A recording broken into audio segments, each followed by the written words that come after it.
And Nayuta Sadmari. Don't mention him, please.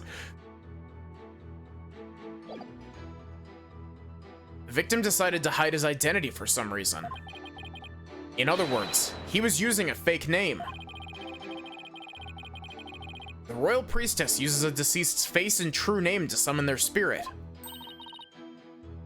Why, yes. That is indeed true.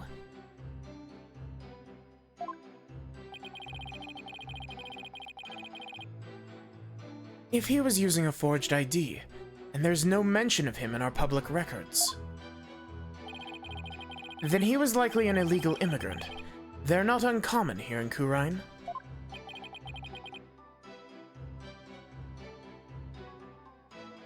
The guard's name was Pat Roll, was it?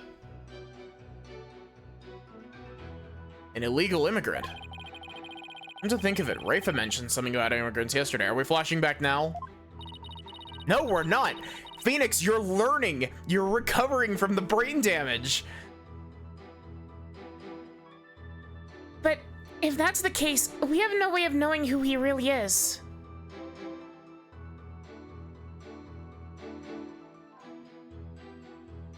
Yeah.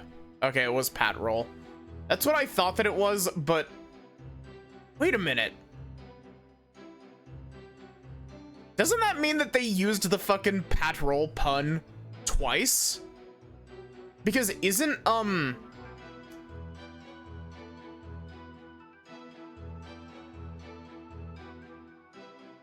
Yeah, they used the Pat Roll,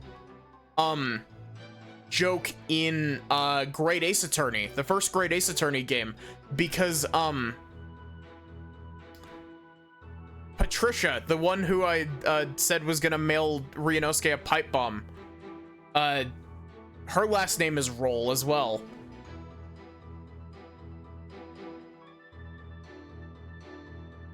I might be slightly mistaken on that, but I'm 99% sure that it's the same pun. Somebody check the Ace Attorney wiki for me. But if that's the case, we have no way of knowing who he really is. We'll have to proceed without holding a divination seance this time. Ugh. I'd always thought that Acolyte Zealot was Khura'inese. Oh, how the High Priest must be lamenting his disciples' deception in the Twilight Realm. Well, Mr. Wright, what do you think? We add this to the testimony. Yeah.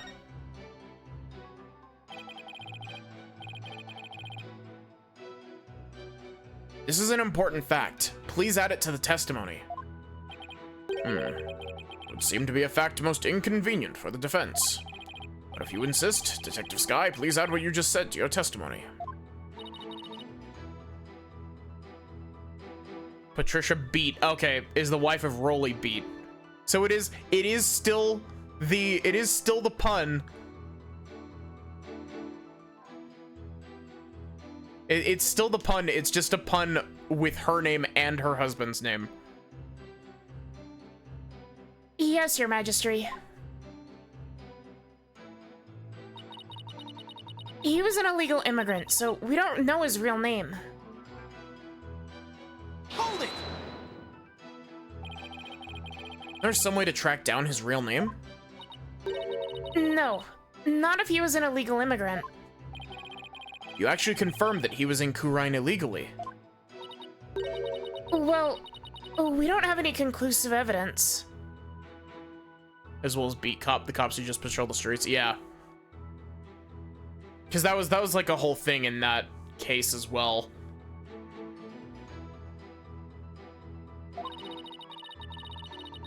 But there's also no evidence of him being a citizen of Khura'in either. Oh boy.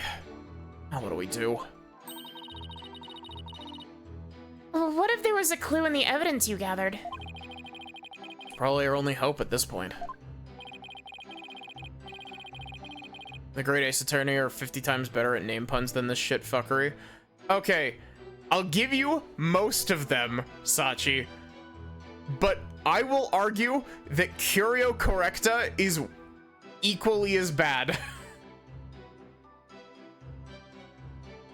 Really was an illegal immigrant. Our proverbial goose is probably cooked.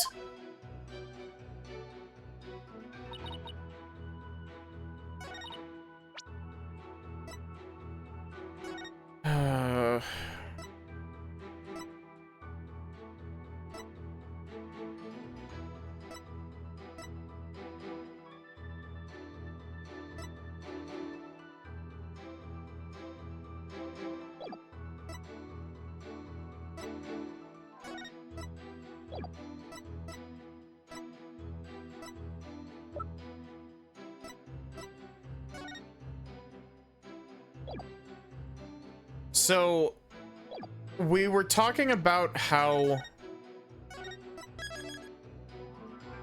the,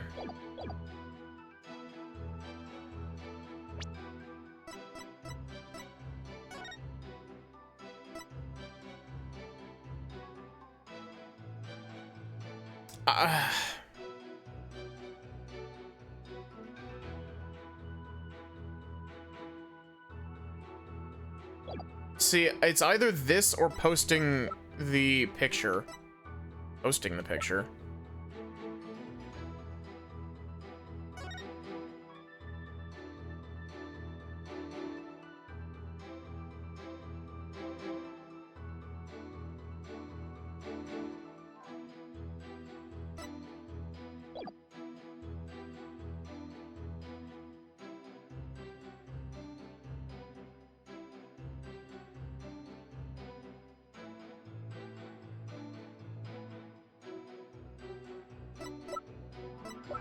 Did I make a confidence save? Why does he look like... They were saying that Pure Zealot is, like, old. Why does this man look like he's, like... Or, they say that he was young. Why does this man look like he's 40?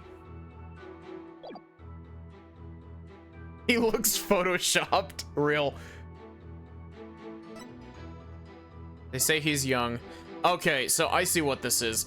He's actually a high monk because this is the same tattoo, the peach, is the same tattoo as on his forehead, just upside down. And so I think it's actually the autopsy report for Trust in Me.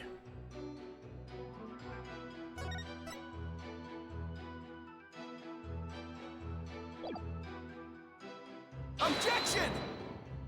Are you kidding me, game? Be more clear with what piece of evidence. If two pieces of evidence have stuff that overlaps, you should allow me to present both of them. It's not that complicated. You've done it before.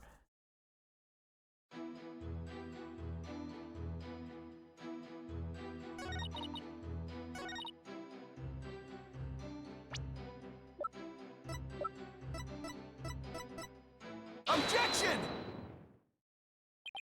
Yeah, you did suggest the picture first. Sorry, Detective Sky. But the police missed something important in their investigation. Huh? What are you talking about? The victim was undeniably a Kuraianese native. This crime scene photo proves it. It does? It's a little hard to see, but look closely.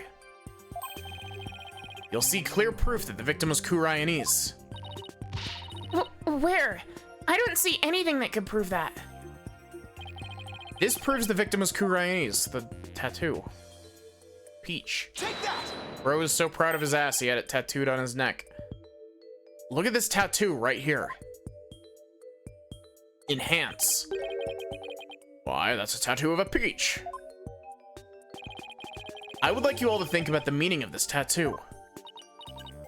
Oh, the victim really liked peaches? Well, peaches are a favored delicacy here in Khura'in. They happen to be a personal favorite of mine. The sweetness of their abundant nectars and the softness of their perfectly ripe flesh. Don't Okay, I know that flesh is technically the correct term. Don't use flesh to describe a peach. They're a blessing from the Holy Mother herself.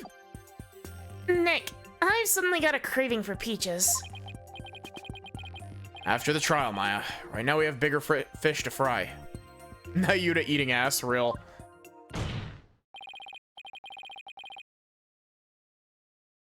Unfortunately, that's not a tattoo of a peach. It's not a peach, you say? Then what is it? Take a closer look. Haven't you seen something like that before? Namely the tattoo on the High Priest's brow. Oh my! What? This mark is only borne by members of the Kurainis clergy. Objection. So that is what you believe it to be. But are they not utterly different shapes? Sure, they're shaped differently, but there's a reason for that. The victim had the peach-shaped tattoo inked over an existing tattoo for some reason. However, the dark red portion is exactly the same as the mark all Kurainis clergy bear. Hey, you're right. Till about 20-some-odd years ago, everyone did get one, didn't they? I myself bear one on my right butt. That is entirely too much information, Your Majesty. I know that this tattoo is of an ass, but we don't want to see your ass. We don't want to know about your ass either. Prosecutor Sadmari,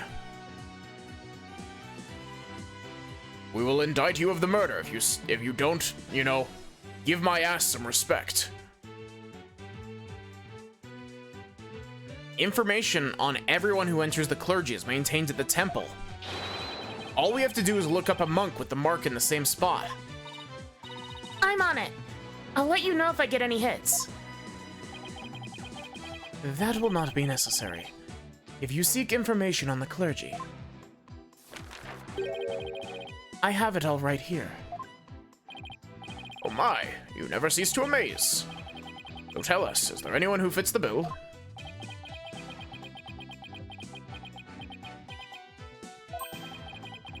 There's just one. Oh my god. Fucking seriously, Ace Attorney?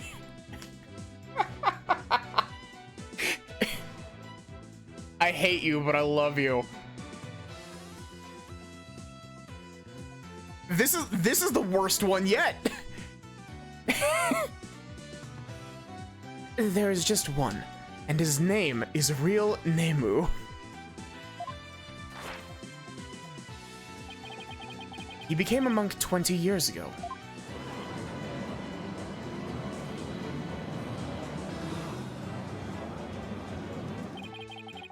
That must be the victim's real name. But why would he have tried to cover up his tattoo with another one? Yeah, there must have been some reason. Nick, that's not important right now. The important thing is that we know his real name. You're right. Your Majesty, now that we know the victim's real name,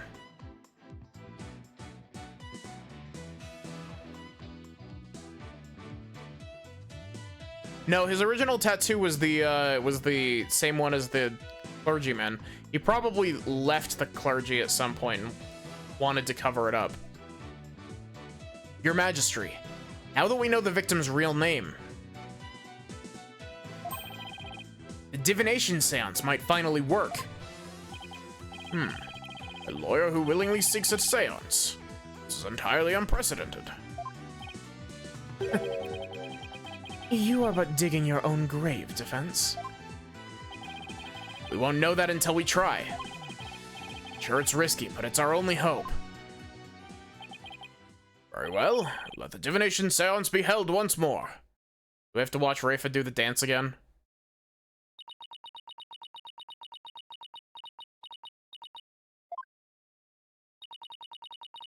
Why would a lawyer work so hard to see the divination seance be held once more? You're a fool, Barbed Head, and your foolishness shall yield no gratitude from me.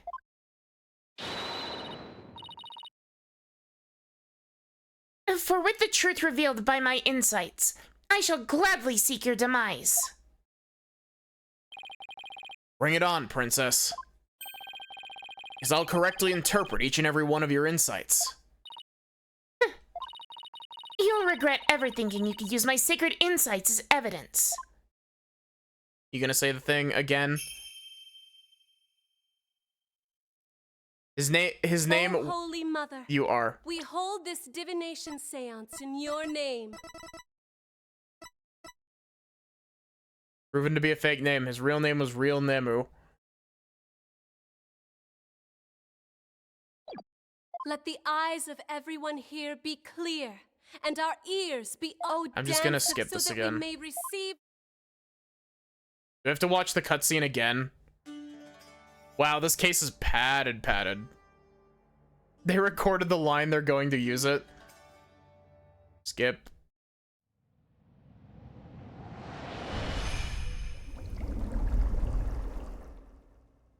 His name was Real Nemu.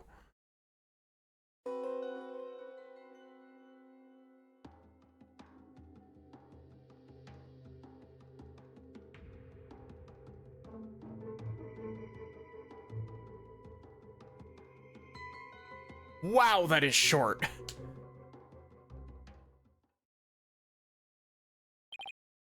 Oh my. Just as Mr. Wright surmised, Ray Zealot wasn't the victim's true name. And now at last we've seen the victim's final moments. Twitch was angry at you for that message.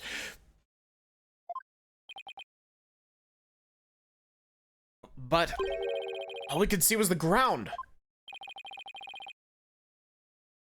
You seem terribly disappointed. I take it you did not find any fodder for one of your infamous turnabouts. I, on the other hand, have discovered something. Conclusive evidence that establishes the accused's guilt. You did? Ha ha ha ha! A most surprising surprise attack. Oh, tell us, Prosecutor Sadmati, what is this conclusive evidence that you have found? The Plumed Punisher theme song that the deceased heard. Please consider this item here. It was confiscated from the accused during her interrogation. Hey, that's my Plumed Punisher strap! When you press the Magatama on the Plumed Punisher's belt,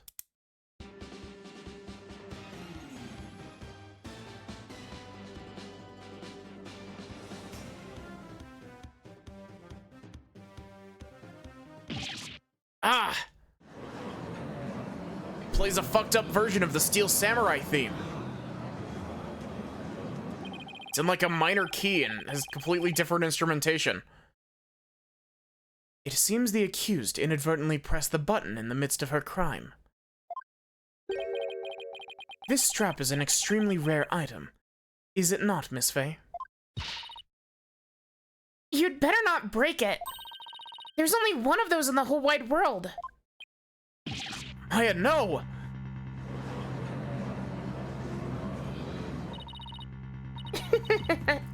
It's just as I said.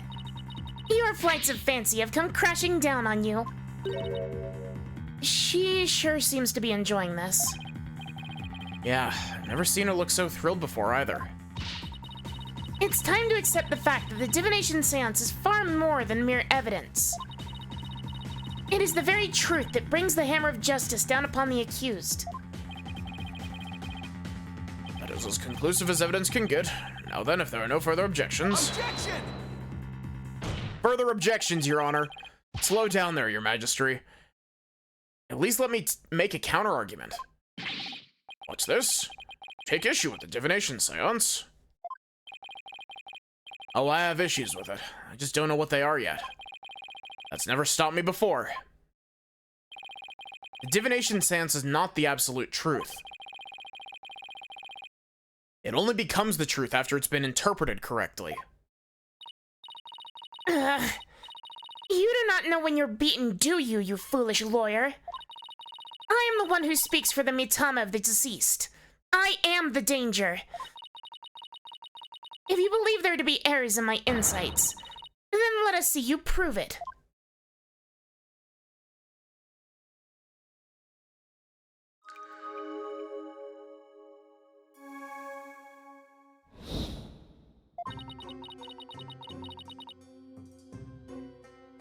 victim was offering up his prayers. It was the night of the rite. Though it's dark, the pattern on the plaza's ground was visible. Then someone was there, and the theme to the plumed Punisher filled the air. The accused held the defenseless victim down and plunged her knife into his neck. The blade struck true, and in that instant, he departed from this world.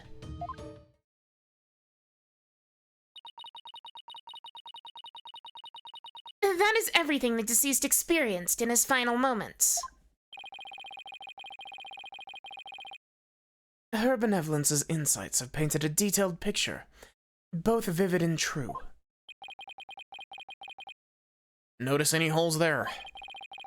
As they stand now, those insights are really stacked against us. Just have to go over each and every one of the deceased sensations very carefully.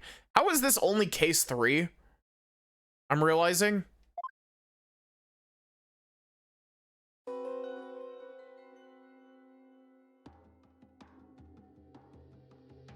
Okay. What the fuck is Gingil?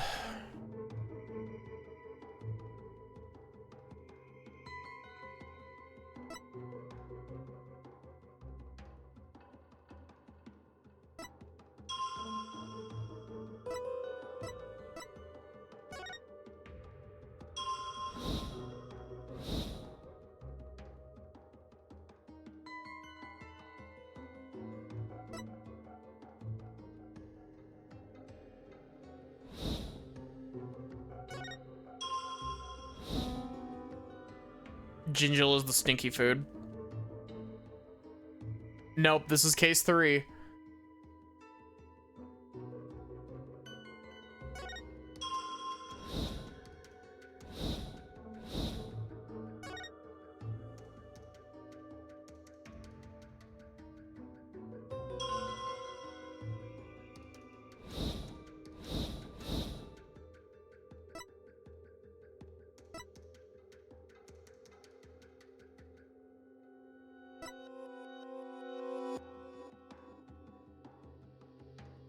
I mean, it doesn't look dark, but...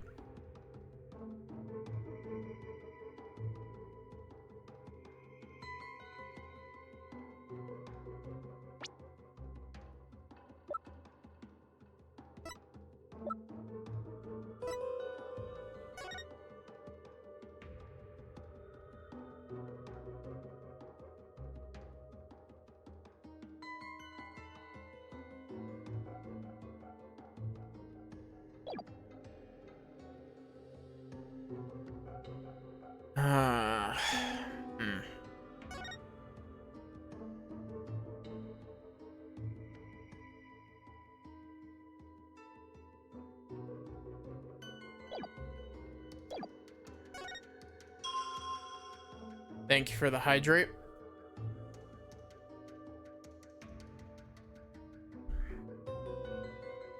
Hi, Not. How are you doing? I mean, we got the reveal that Apollo is fucking Nayuta's brother. You want to know one of my favorite Ace Attorney name puns? All right, bit busy right now. One of my favorite Ace Attorney puns. I'm not kidding. They're stepbrothers. When we were looking at the picture in the old house, when we went through the sewers to get to, we found a picture of Dirk, Nayuta, and Apollo.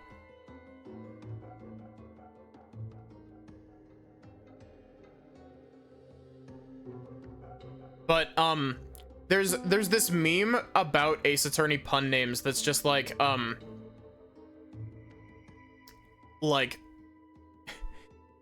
it's like, imagine being in the Ace Attorney universe and having a name like Rick R. Mortis, and your best friend is someone named Diana Car Crash. But my favorite thing is that in the Layton crossover, there is a character right at the very start of the game who's basically a plot device. whose name is Carmine Accidenti. How do you think that Carmine Accidenti died? Yeah, Carmine Accidenti is a real character from Professor Layton versus Phoenix Wright. He shows up for like 2 minutes and then gets in a car crash. He doesn't die, but he does get into a car crash.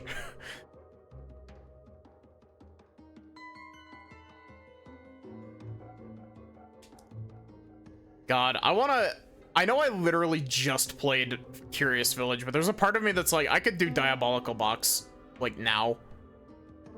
Was there a mine involved? No, but there was a witch involved. It threw a fireball at the car and flipped it up into a tree. That game is fucking wild, by the way. I'm so excited to get to playing that game eventually.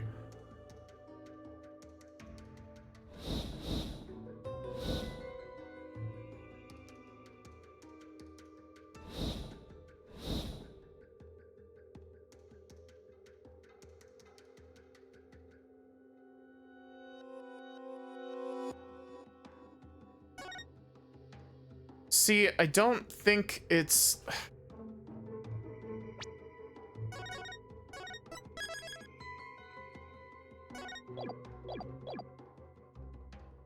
Objection!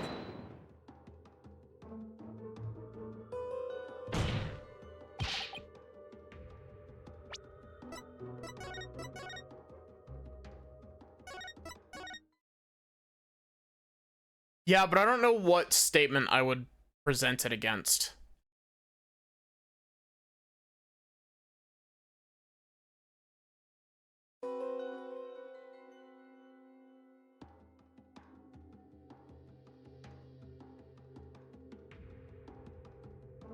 We can throw the Gingell here, but... Objection! Oh, because of the timeline. Was it really the Night of the Right? What do you mean? It could not be otherwise. The accused slew Acolyte Zealot after killing the High Priest during the purification rite. The only problem is the deceased spirit does not corroborate that. What's this? Take a good look at what the victim smelled. Do you see how it says Gingell? Acolyte Zealot shouldn't have smelled any Gingell on the Night of the Rite. What do you mean? Let me back up my statement with some evidence for you. This should explain how the victim couldn't have smelled Gingell on the Night of the Rite.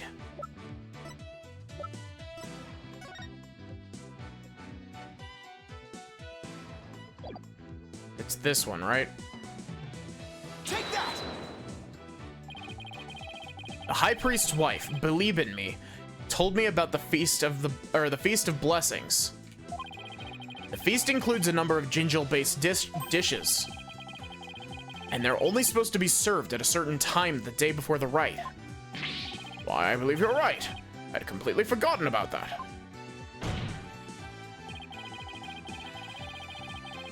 During the feast, the unique smell of Gingell pervades the entire kingdom. The fact that the victim smelled it means he was murdered between noon and 3 p.m., the day before the purification rite.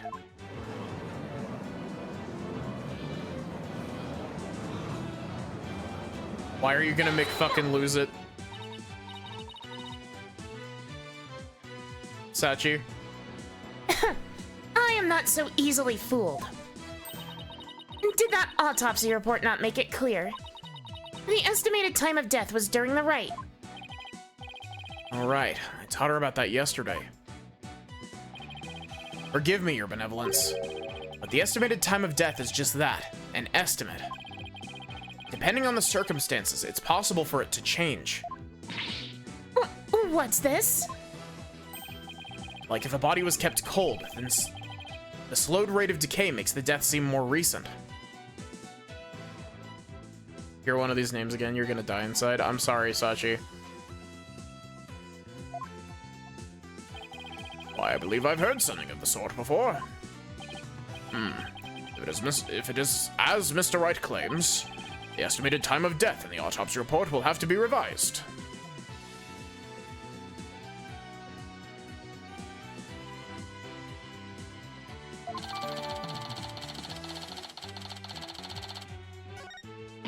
Updated autopsy report. It happened. Barbed Head, you blinded me with science. Sorry. Wait, what? Or what am I apologizing for? No matter. The murder may have occurred in the afternoon hours, the day before the rite. Nevertheless, the murder weapon with the accused's prints on it is incontrovertible evidence. He blinded me with science. God, what? Here's the real question. Which Ace Attorney game do I play next after this? Because I've got 3 of them left out after this. I have the Investigations games, and I have the Layton crossover.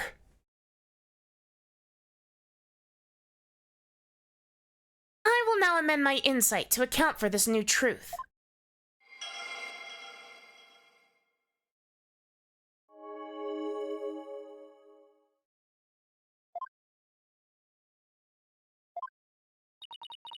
Tyrion Cuthbert. The time of death has been corrected, leaving my insight infallible. Nick. Change in the time of death is bound to cause some sort of an inconsistency. I had something that showed what it was like on that day. It could really help. You do.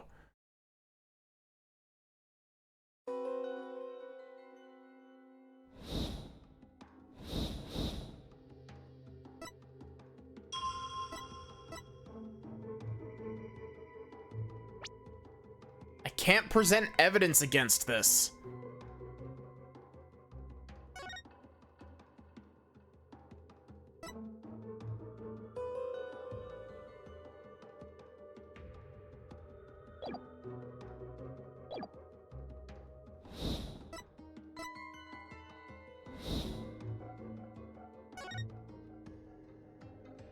Objection!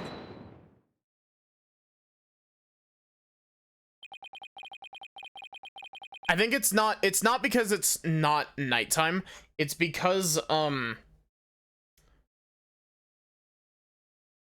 you can't present evidence against insights, which is a bit weird, but the reason why it was sight there is because the evidence points to the ground being completely frozen over before the incident.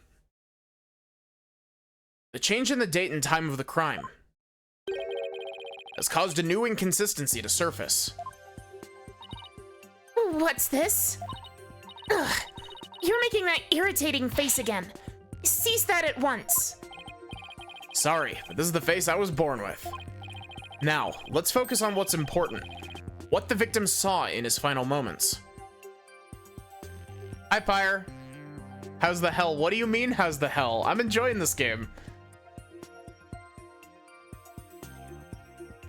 I hope that you're doing good.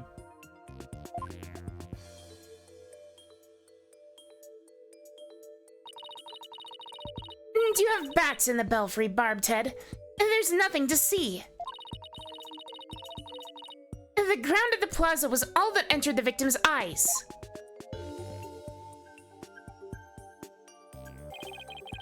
And that's what I find so strange. On the day before the rite, it should have been impossible to see that pattern on the ground. Impossible, you say? Do explain. This piece of evidence shows why the plaza's ground was not visible that day. It was this. Take that! This newspaper has an article that is tiny in size, but huge in importance. Just like my proof. It says that the ground was covered with thick white ice, thick white substance, the day before the rite. What? But... Victim did not see so much as an ice cube on the ground. Hi, Sylvie. How are you doing?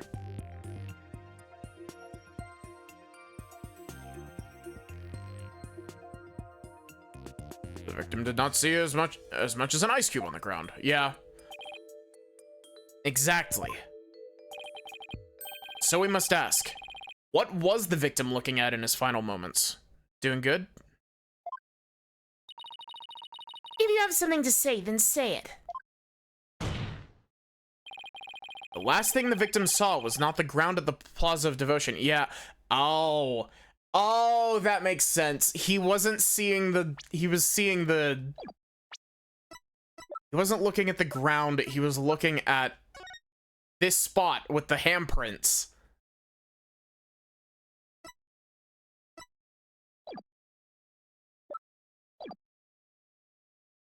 Hi, Jamon. I'm doing all right. How are you doing? Also, glad to hear that you're doing good, Sylvie. Last thing the victim saw was not the ground at the Plaza of Devotion. This can only mean that he was killed elsewhere. What? What? What?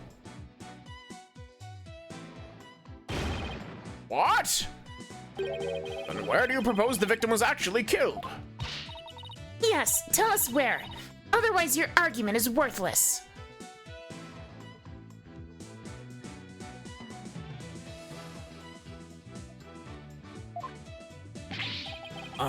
About that. Wait.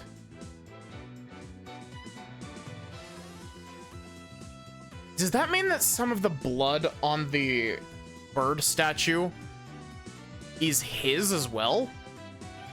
And that's why there's so much, is because it's not just one person, it's two people that did it. About that. Hadn't gotten to that part yet. Any ideas, Maya? Let me think. Well, it's somewhere green and shaggy, right? Right, but where could that be? What is it, Barbed? Giving up already?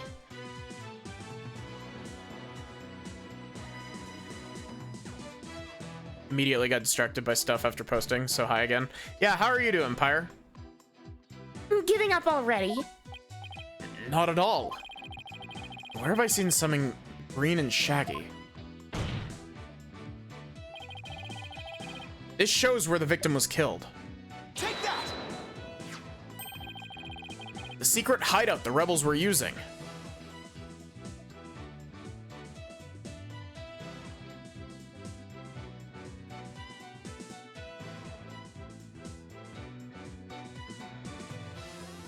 I'm a rebel too. It took me a sec to like realize what you were meaning with that. The rebel hideout? There was no such place anywhere on the floor of that chamber. You're absolutely right. There's no place on the floor anyway. And what did the victim see in his final moments, if not the floor of the rebel hideout? This is what the victim saw in his final moments. Take that! He thought he was about to get domed.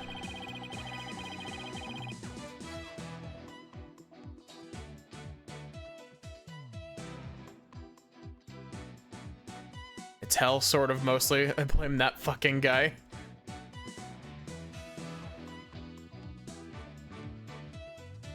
The shaggy green surface the victim saw was one of the moss-covered stone slabs. As you can see, there are two distinct hand-shaped impressions on the moss here. I believe the victim was killed while he stood there with his hands pressed against the slab. Objection! That does agree with the seance vision. However, one cannot definitively declare they are one and the same.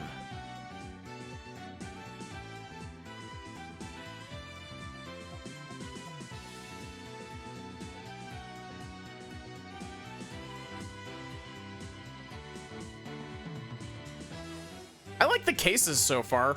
It's just the names that are a bit out there.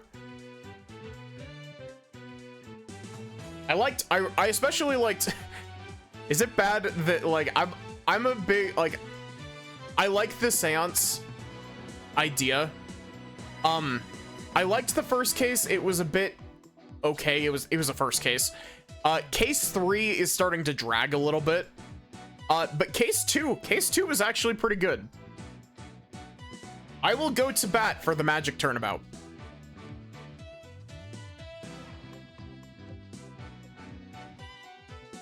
What did you miss while you were brushing your teeth? It looks like he was actually murdered inside the secret hideout, basically.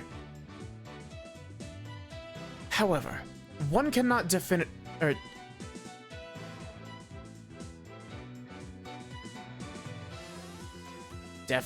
wow, brain. One cannot definitely declare they are one and the same. I concur. There's no proof that a murder occurred in the rebel hideout. Indeed. What evidence do you have of this? I've already shown you the evidence. Did my brain buffer? Yeah.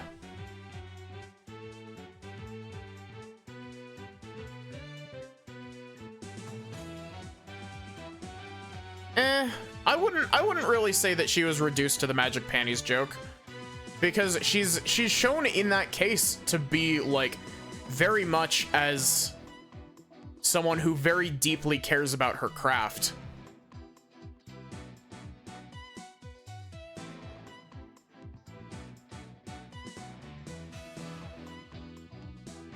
Because her whole arc through that case is like coming to terms with like being worthy to carry on the legacy of Troop Gramarye.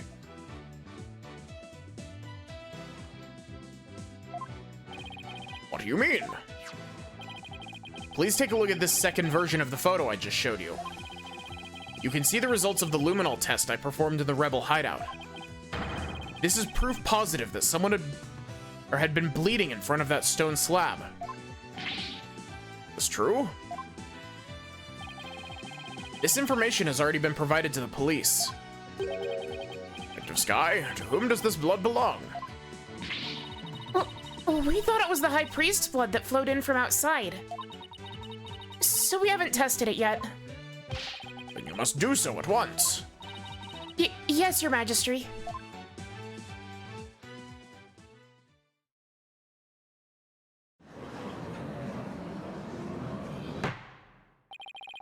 It appears the police have finished testing the blood. Detective Skye, your report, please. The blood found in the rebel hideout belongs to Purée Zealot, just like the defense claims. Detective Skye, do you realize what your blunder has done to me? When this trial concludes, I want to see you in my prayer chamber. There I will deliver a joyous sermon unto you for 8 hours straight. I'm really sorry, but please, anything but that. Nick, maybe, just maybe, this is the chance we've been waiting for. Yep, it would seem so. Need to do this to Emma, but Pyre, I have to ask you, did you ever play the Professor Layton crossover? Like the Ace Attorney Professor Layton crossover?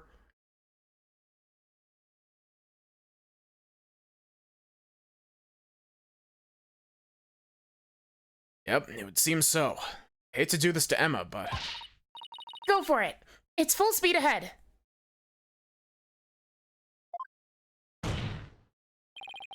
Did you enjoy it at all? Because I fully admit, no, don't talk spoilers because I want to play it again on stream. I fully admit that some of the shit in that game is absolutely fucking ridiculous, but I love it to death because of how ridiculous it is.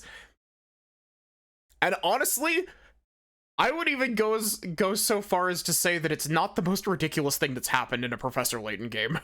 Like the big plot twist at the end. It's not the most ridiculous thing that's happened in a Professor Layton game.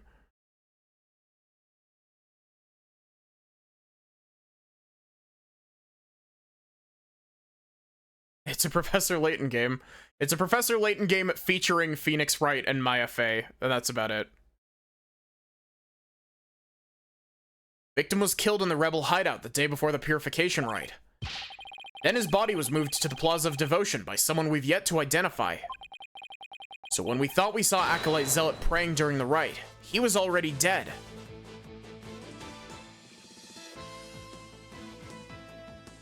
Oh, just you wait until we get the diabolical box, Mystic. That wasn't even the only twist. The twist in diabolical box is some bullshit, but I love it. Wait, Rhythm Thief, like the 3DS game, Sachi? I played the demo of that game like fucking years ago. Unwound Future's so fucking good. Granted, the twist in that game is also ridiculous, but I love it. I haven't played all of 4 yet. And I haven't touched 5 and 6, but... You should, Sachi. I played through Layton 1, like, last week, or a week or two ago. And it was good.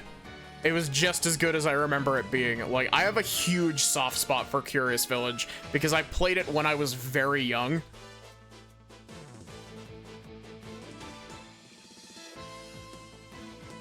Aw, thank you, Jaemon. So when we thought we saw Acolyte Zealot praying during the rite, he was already dead.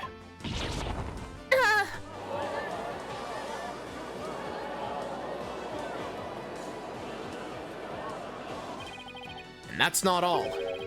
If he was killed at the Inner Sanctum, that would explain one more thing. Have a good night, Jaemon. And that would be... how the time of death was made to look later than it actually was. The proof of which was left behind at the Sanctum. This points to how the time of death was made to appear later than it actually was.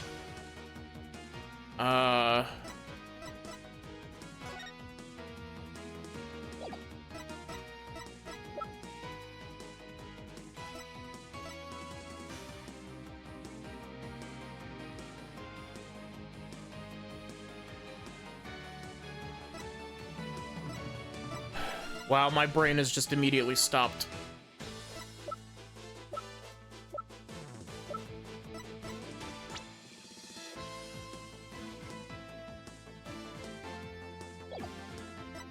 It's not the thing saying that it was freezing, right?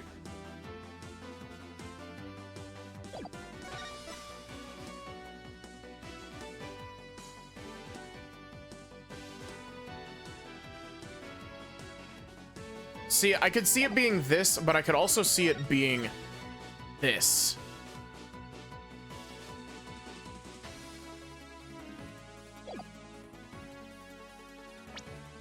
I hate when Ace Attorney gives me two things that feel equally possible.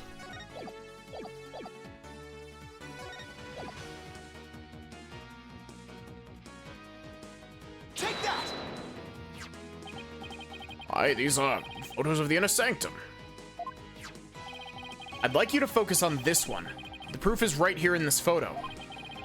This is how the time of death was made to appear later than it actually was. Do you see how the snow has been removed from this one spot only? That's because it was used to keep the victim's body cold. And that's why the time of death wasn't what it seemed. The time was mistaken. And the place too. And just what do you believe that proves? That my client is innocent. What of her fingerprints on the dagger? And the plumed Punisher theme the victim heard? You failed to address those two key pieces of evidence. I see your point. Wasn't this your big chance, Nick? I'm really hoping that the difference in location can invalidate either the weapon or the theme song being used as evidence against you. Actually, that might be possible.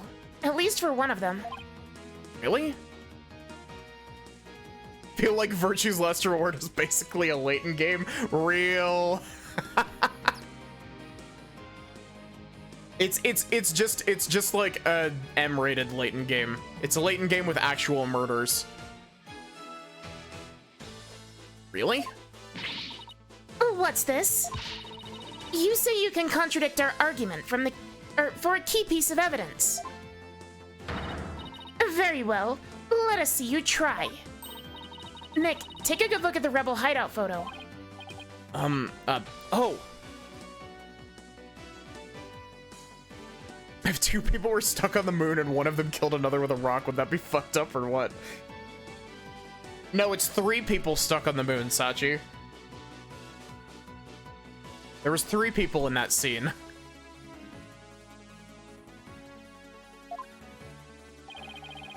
The defense can invalidate this piece of evidence, the Plume Punisher theme. The Plumed Punisher theme. And how do you intend to support such a claim?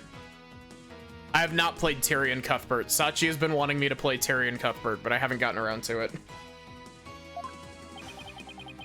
The murder happened in the rebel hideout. There's something that played the theme song, other than my client's strap. Nick, do you think you could word that a little bit differently? Nope, this is how I'm saying it. It wasn't the strap? Is this true? Wow. Sentences that have not aged well, or aged perfectly, depending on how you look at them.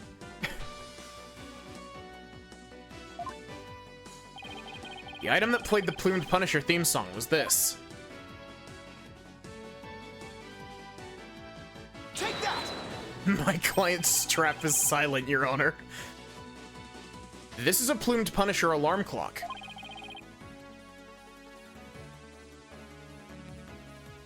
One of my favorite,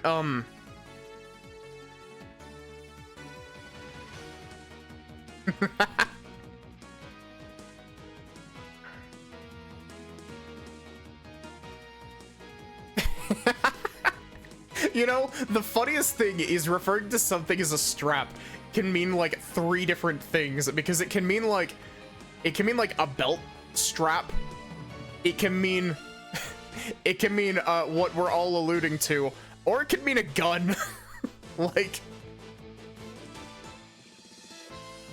I believe the victim heard its alarm go off. What proof do you have that the alarm went off? Objection! What proof do you have that my client's strap played that theme song? Do not twist the facts with your lawyerly wiles.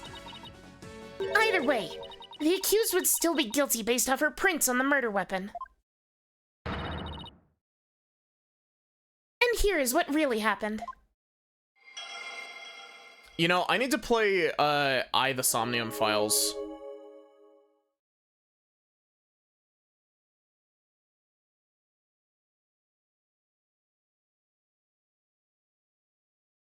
Like, I've played, or well, I've seen... I would kill Sigma with a rock, though. I've seen a playthrough of I-1, and so I know what happens in the Somnium Files 1. However, I have somehow stayed completely safe from spoilers of Nirvana Initiative.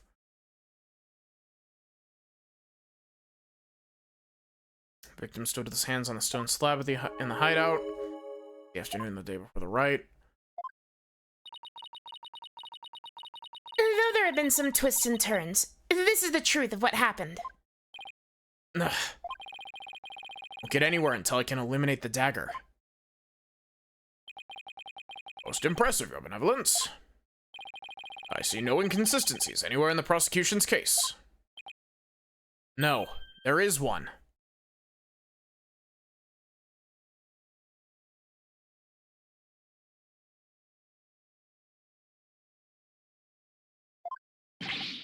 What's this?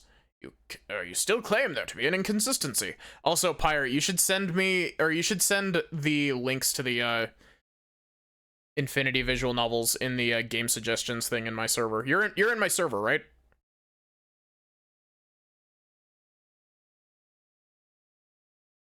What's this? You still claim there to be an inconsistency. Try as you might, the outcome will always be the same.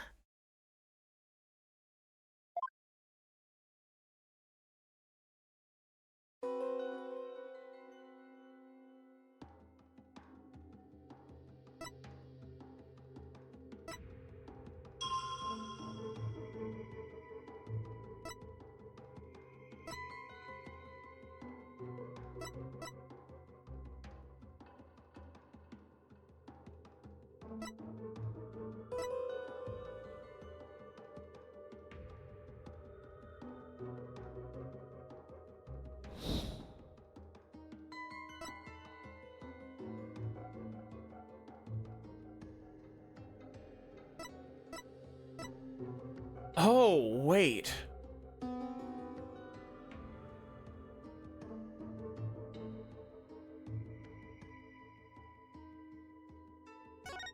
I wonder... Okay, let me make a confidence save because I'm very confident in this assertion.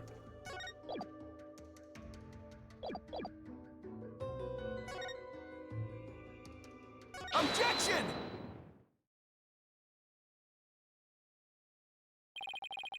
The victim was originally thought to have been stabbed while bent over in prayer.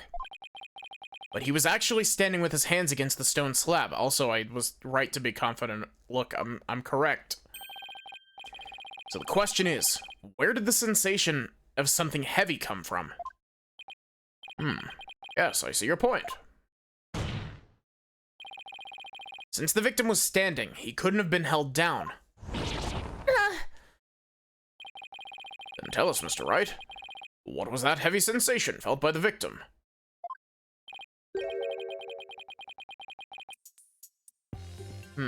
What caused the heavy sensation Zealot felt? Any thoughts, Maya? I agree that sense of heaviness seems important, but there's also the matter of Zealot's hand on the stone slab. Why were they even there? Could it be related to the cause of the heavy sensation? Well, Mr. Wright, do you have an answer for us? Of course. The slab is like, balanced, because when Nick touched it, it almost fell over. I just envision the state Zealot was in when he was killed. The cause of the heaviness the victim felt was the falling stone slab. The only conceivable cause is the stone slab falling over, trapping the victim underneath. What? Oh! The stone slab came falling down on him, crushing him underneath. Right. That was the cause of the heavy sensation the victim felt. Objection! While your theory is impressive, you've overlooked a key fact. The victim was not crushed to death. Rather, he was stabbed. Oh, yeah. Or do you claim that the dagger was plunged in after the slab had fallen on him?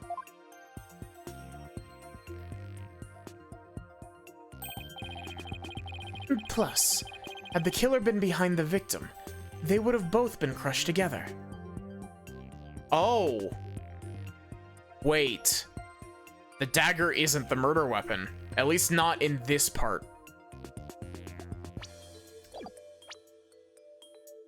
He was pushed back onto one of the spikes of the Warbod statue, and that's why it's so bloody.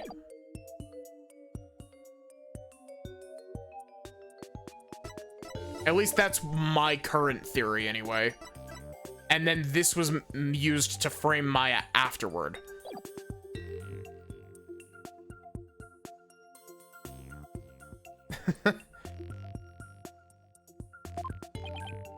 Well, would you care to explain? Sure, I'd love to. Doesn't mean I can. How could the dagger have been plunged in after the slab fell on the victim? Killer couldn't have plunged the dagger into the victim after the slab fell on him. But what if the murder weapon isn't what we thought it was? Well, there were other weapons in the rebel hideout. But the entrance to the hideout is right by the stone slab. There isn't enough space between the two to use any of the weapons found within. Yeah, there's not much space by the entrance, is there? So what was the real murder weapon then? Better think of something.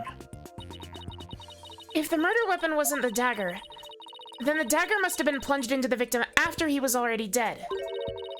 That means he was stabbed at least twice, but the autopsy report doesn't mention that.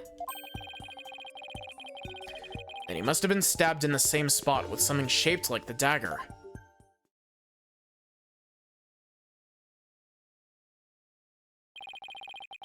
Would the defense care to offer an explanation sometime this century? Wait, wasn't there something dagger-like near the scene of the crime? Something that had a shape similar to the Warbod dagger.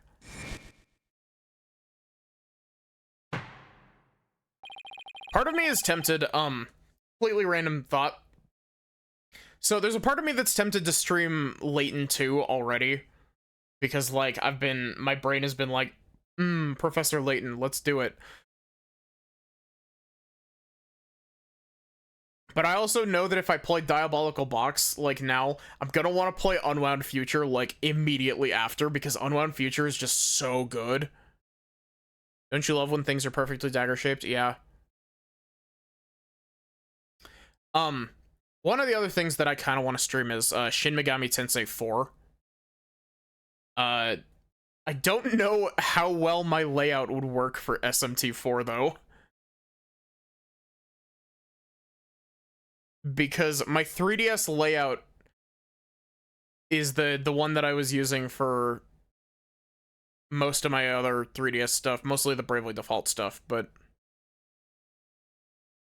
a lot of important information is on the bottom screen in SMT4 and before playing Persona. The only Persona, like, okay, I still want to play Persona 1 and 2 and 2, but the only one of the modern Persona games that I haven't played is the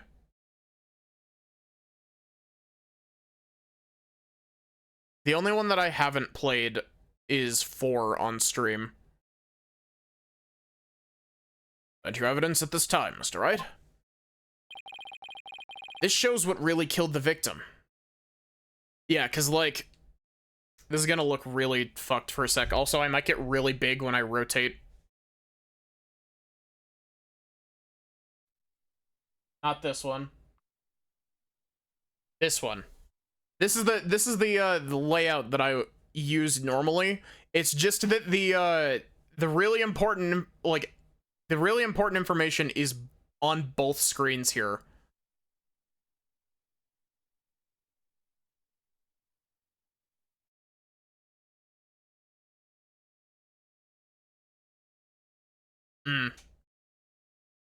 Honestly, I really, really wish. My biggest issue with Persona 1 is the way that they fucked with the EXP system in the PSP version. I've played maybe 3 hours of it, and I fucking hate the EXP system in Persona 1 for PSP. Take that!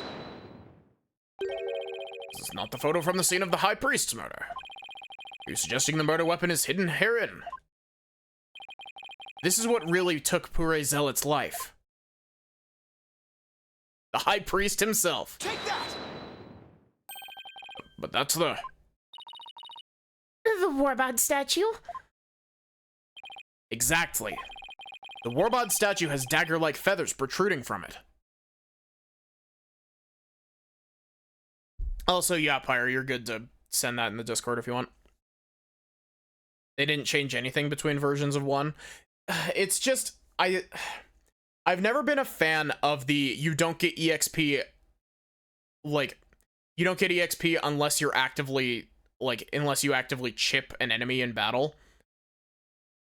I've never really been a big fan of that, but, the way that it's done in Persona 1 is just really weird, because it's like, it's a combination of that, and it also goes off of, like, the percentage of what you've done in that encounter. And so you can't really spec somebody into full support because they don't get EXP. Because they're not actually hitting the thing.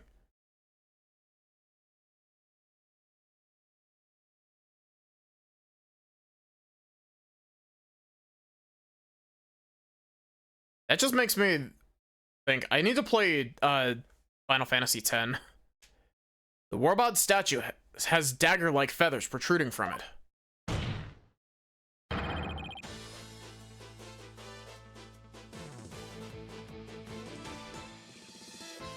It's based on Persona usage. Okay, maybe I'm crossing wires. I might just be crossing wires because I have not played a whole lot of Persona 1, and the little bit that I did play of it was years ago. That is what really took the victim's life. Isn't Persona 1 also, like, really easy? Imbecilic fool. The statue is outside of the hideout. How do you propose it impale someone who is inside? Haven't you heard? The Warbod statue also functions as the hideout's door. What do you mean?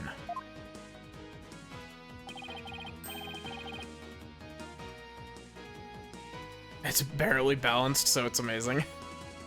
The statue can pull a complete switcheroo. A switcheroo. To put it simply, it's a revolving door.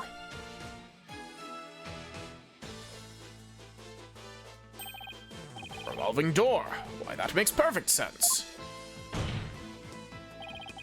Therefore, I believe the truth behind the divination seance to be this.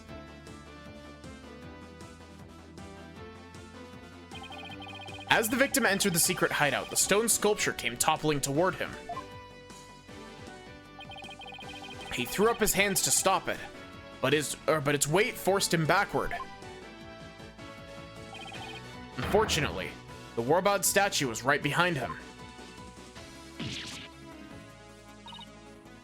This cannot be.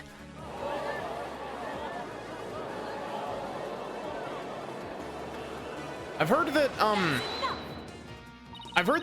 the Persona 2 games are like really easy. But the accused's fingerprints were found on the dagger. Actually, Pyre, do you know if the fan translation of the PSP version of Eternal Punishment ever got finished? Completely random question. She'd held it while rehearsing for the rite, which is when her prince got on it. Gah. This is a shocking turn of events, but there's a great deal of circumstantial evidence in the defense's favor. I believe we must accept that the Warbod statue is what killed the victim.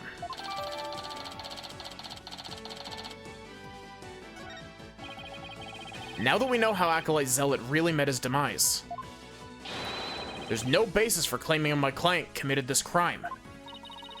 Nice work, Nick. How can this be happening yet again? The divination seance is the only truth. No, Your Benevolence. It's not the truth itself, but it is a means for shedding light on the truth. Do you understand now? Your kingdom needs lawyers so they can interpret your insights. But that means I've been misinterpreting the voices of the spirits all this time. Your Benevolence, are you unwell? All the color is drained from your face.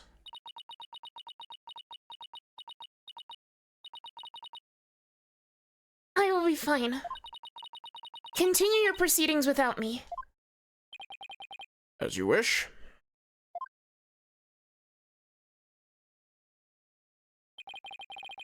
Feel kind of bad for her.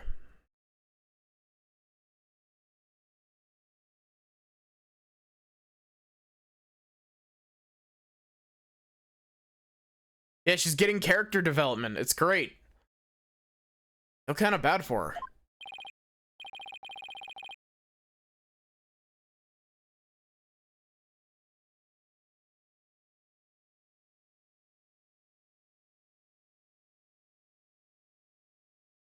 Original PlayStation 1 translation. Now then, I would have the defense continue. Please explain what you've learned now that we know how the victim actually died.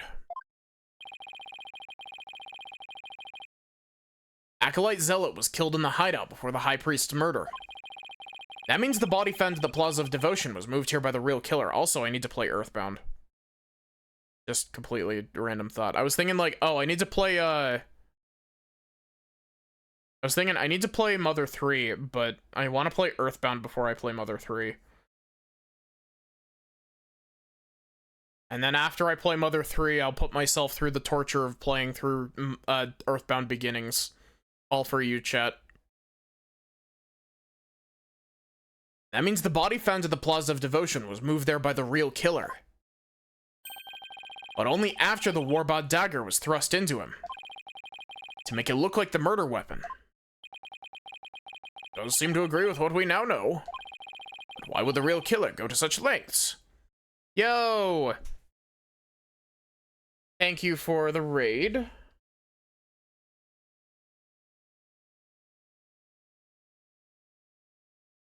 Crystal Soul K. How are you doing?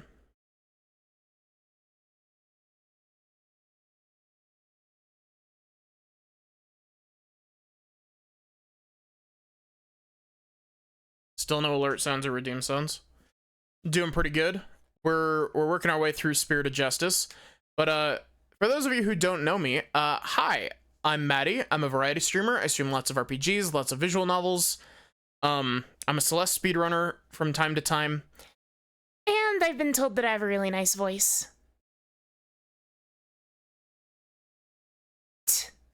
Honestly, I really need to turn that redeem off whenever I'm doing visual novels, just so I don't burn out, but... But why would the real killer go to such lengths?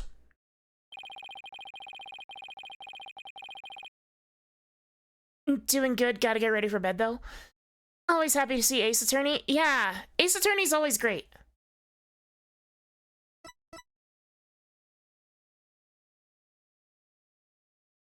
And yeah, if you need to go and, like, you know, do self-care post-stream stuff, like, absolutely, go do that. It's very important to take care of yourself.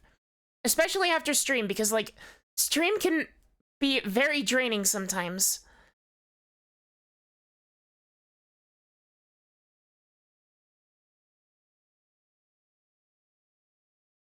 Yeah, thank you again for the raid. 5:30 a.m. Yeah, it's 4:30. I stream very late. I stream very late my time. It's 4:30 a.m. for me, so yeah.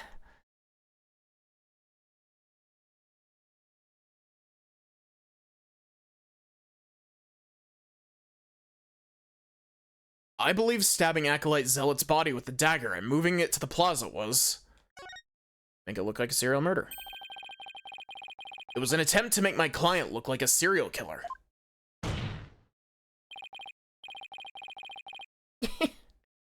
Yeah.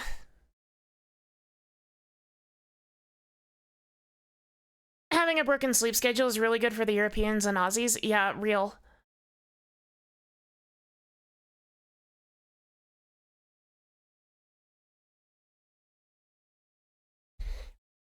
I will take a sip of tea.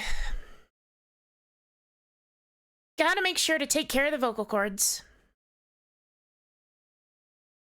But yeah, have a good night, and thanks again for the raid. That's right. The real killer planned all of this. It's actually really funny that you say that, Sachi. One of my friends was like... I went on a drive with one of my, like, friends that lives in town with me. And she was on call with a mutual friend. Or, well, not mutual friend. What's the best way to phrase it? Or fuck. He was on call with... I'm sorry, Rory, if you hear this. I'm sorry for accidentally using the wrong pronouns. My friend was on call with his girlfriend, who is also a mutual friend of mine, that also lives in Australia. And the friend who lives in Australia was like, yeah, you two should totally just come live here in Australia with me.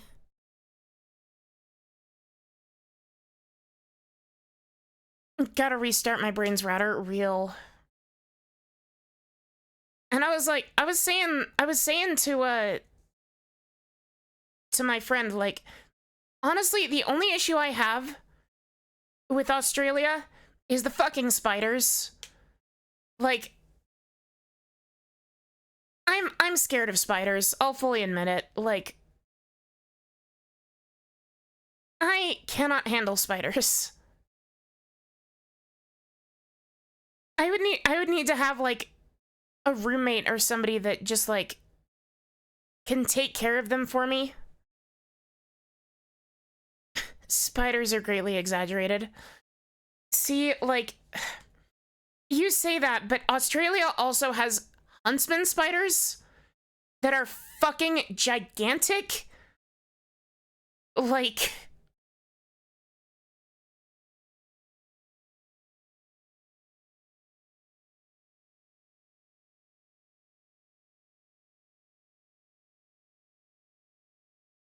That's right. The real killer planned all of this.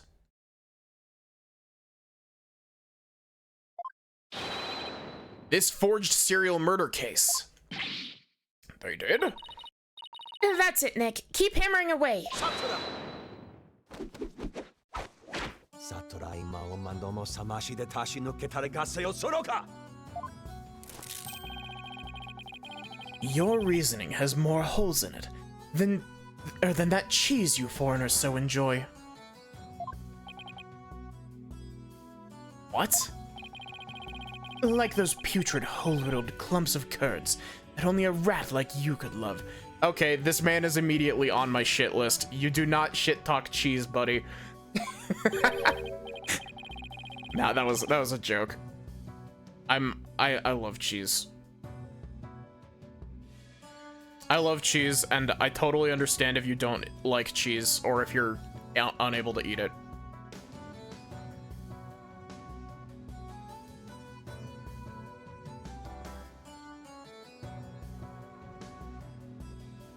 Your reasoning, much like your putrid hole-riddled brain, has putrefied.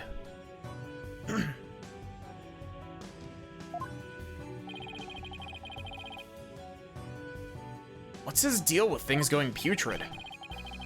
You have yet to overturn my argument that the accused is the killer. A careful analysis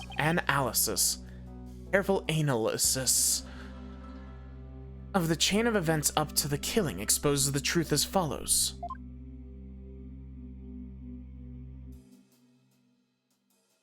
You wanna know what I should try playing again soon? I should try playing, Xenosaga again. Disguised as Lady Kira, the accused found the rebel hideout the day before the riot. But Acolyte Zealot had followed her there after noticing her suspicious behavior. Caught by surprise, she pushed the stone slab toward him, and we know the rest.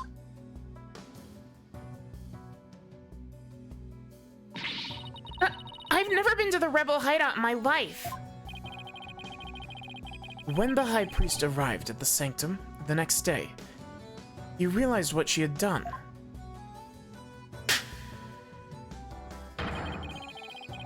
That is when the accused murdered him in order to silence him. I believe Prosecutor Sadmati has posed a compelling scenario. Also, I gotta play Xenosaga. Like, I gotta give Xenosaga another shot, because, like, when I tried playing Xenosaga on stream forever ago, it kind of sucked because I didn't understand how the leveling system worked, because the game never actually explained it to me. And so I basically challenge ran my way through the first bit of the game. I gotta try it again now that I actually understand how its leveling works. But at the same time, Xenoblade Chronicles X comes out in like 2 days. And I'm so fucking excited for that. Like, Xenoblade X by far is not my favorite of the Xenoblade games. Also, it's definitely not my favorite, but it has grown on me significantly over the years. I believe Prosecutor Sadmati has proposed a compelling scenario. Defense, on the other hand, has yet to disprove the accused's guilt. Objection! Why would my client move Acolyte Zealot's body to where everyone could see it? And why would she stab the dagger with her fingerprints into his dead body? She had no reason to do any of those things.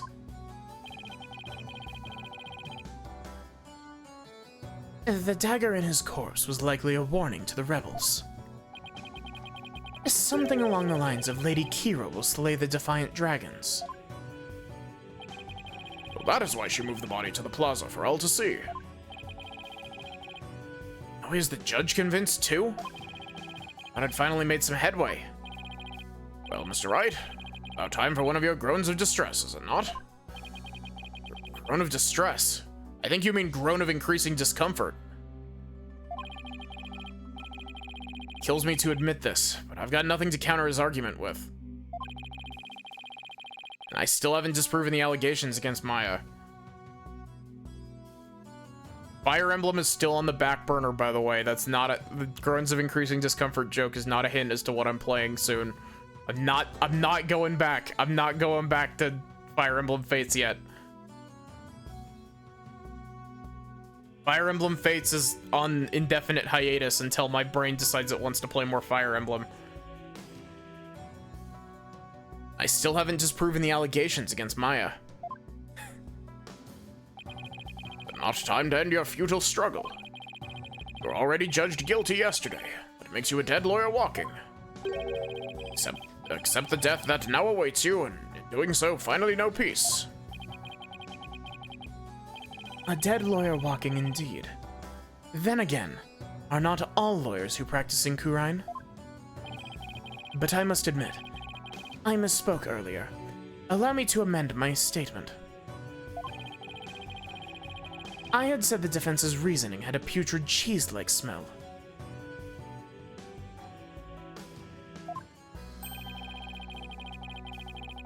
But I now realize the stench was from his own putrid body, on the verge of death.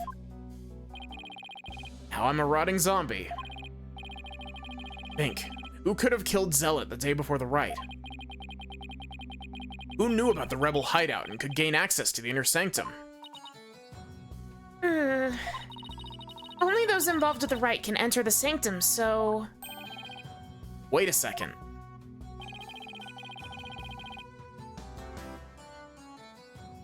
Only a rebel would have known about the secret hideout. And the only person who was involved with the rite had access to the sanctum. And was suspected of being a rebel is... Ah! Did somebody come to mind? Yes. Except there's one huge problem. A huge problem? What are you two going on about? Plotting your escape from this sacred hall. I would not put it past you, considering you have no means to raise further objection. If I don't do something, Prosecutor Sahdmadhi will have this one in the bag. I'll just have to bluff my way out of this, regardless of that huge problem. Your Majesty, I believe there's another suspect in Purei Zealot's murder. Objection! Even the most benevolent Holy Mother would not forgive such a desperate lie. After all, you know very well that such a person does not exist. No. There's one person who knew everything. Does such a figure truly exist? Unless who might that be? I believe the prime suspect in Acolyte Zealot's murder is... Take that! Had to be someone allowed to enter the sanctum who knew of the hideout. And that would be the High Priest. He could have committed the crime if it occurred the day before the riot. You would pin a crime upon the dead, knowing very well they tell no tales. Have you no shame? Dead men tell no tales. That's definitely a problem. Only the High Priest could tell his side of the story. What? Do I have something on my face? Wait a second. This actually worked. Please, please tell me I called this from a fucking country mile away. Oh no. Don't tell me I have some of my breakfast caught between my teeth. No. If there's even the slightest possibility, I'll have to go with it. Your Majesty, dead men do tell tales. Therefore, I would like to request the High Priest's testimony.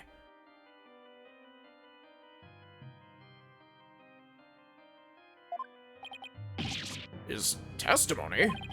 And just how do you propose we get the deceased to testify? There's a way for the dead to testify. It's known as channeling. Summon him here by means of spirit channeling. What did you just say? Spirit channeling? Has the lawyer finally gone insane?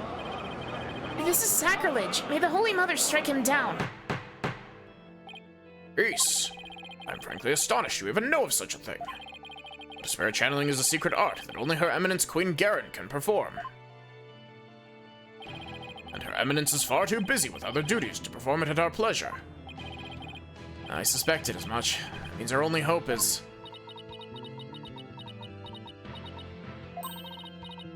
It's okay, Nick. You can tell them.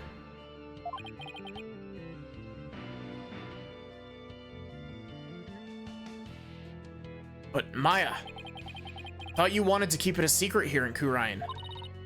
Don't worry. It's not like it's against the law or violates some religious precepts, so... I don't think we'll be punished. At least, I hope not. This is a crucial period for you. It'll decide whether you become the master of Khura'in.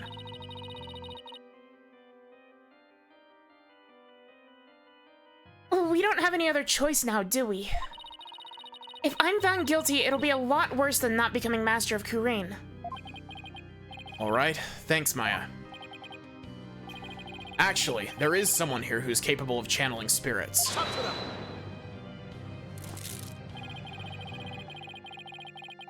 But even Her Benevolence, Princess Rayfa, finds the divination seance to be a challenge.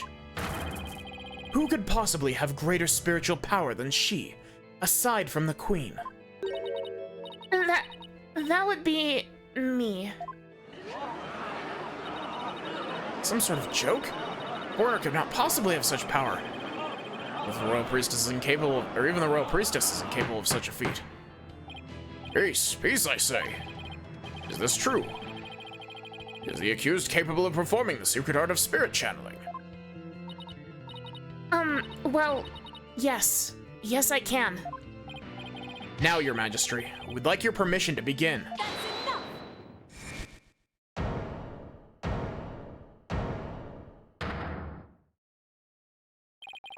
Your Benevolence. This is an outrage. An outrage, I say. First you make a mockery of the divination seance, and now spirit channeling? Benevolence speaks the truth. Spirit channeling is a sacred rite. When devils, they should be put to death immediately. Still your voices. Barbed head. Spirit channeling is the most sacred and secret of arts. Are you prepared to face the consequences of what you propose? Yes, I am. Oh, Benevolence, are you saying you approve of their use of spirit channeling? Mia, come help, please. I will judge whether their claim is true. If this is but another of their lies, they shall be executed on the spot. Very well then. Your Benevolence?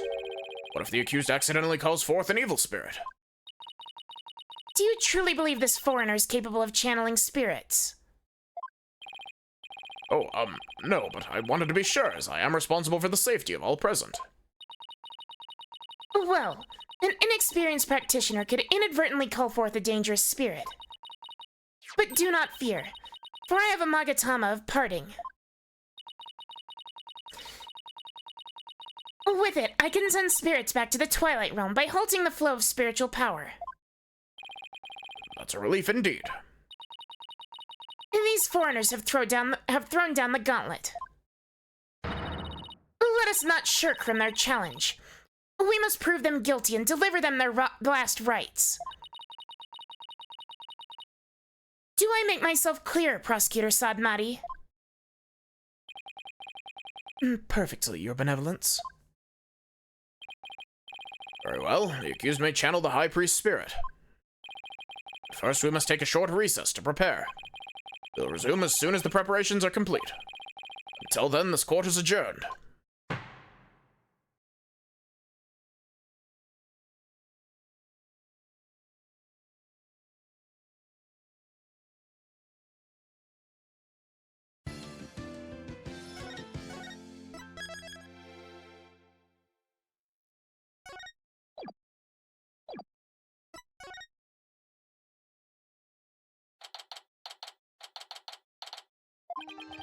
Sorry, Maya, but this was the only way. You sure you're up for this? Hi, Short. How are you doing?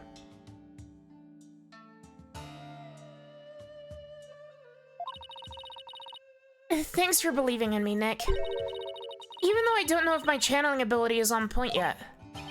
Oh, right. Before she started training here, her success rate was only about 30%. I know you can do it, Maya. At least I hope she can. So, you sure you're ready?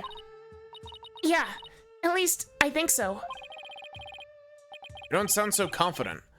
What about all your training? Doing good, just woke up.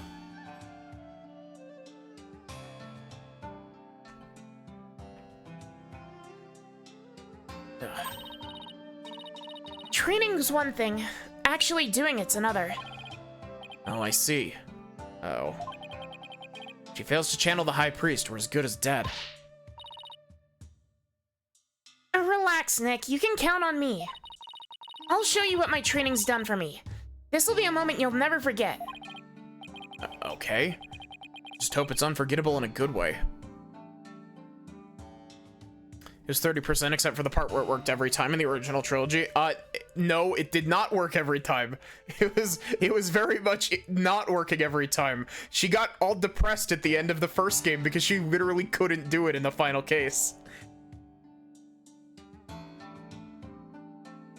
Plus, most of the times in the original trilogy was, most of the time in the original trilogy was more Mia possesses Maya, rather than Maya actively calling her.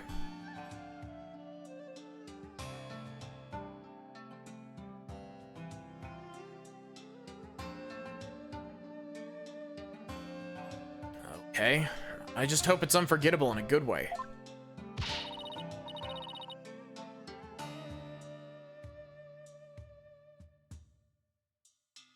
Once we hear Abbott and me's story, I'm sure the truth will come to light.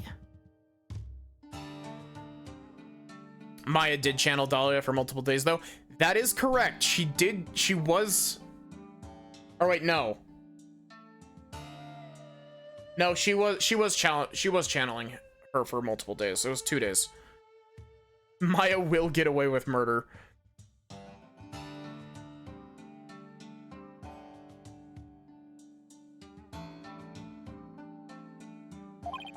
I hope so. He was hiding the fact that he was a rebel, so... I doubt it'll be as cut and dry as all that. We're ready for you. Please return to the Hall of Justice at once. Okay, Maya, I'm counting on you.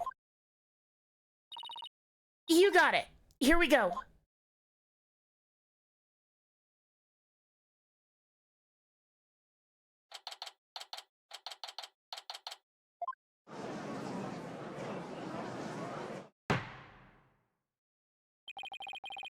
Received official approval for the accused to channel a spirit here today.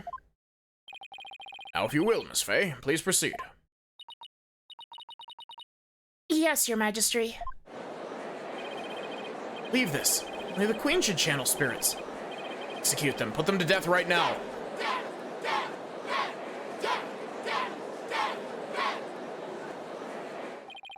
Come on, Maya. I'm counting on you.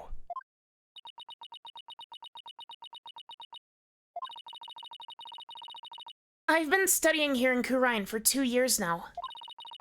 So that one day I'll be the master of Khura'in, a village of spirit mediums back home. But first, I shall show you all the fruits of my training in your kingdom.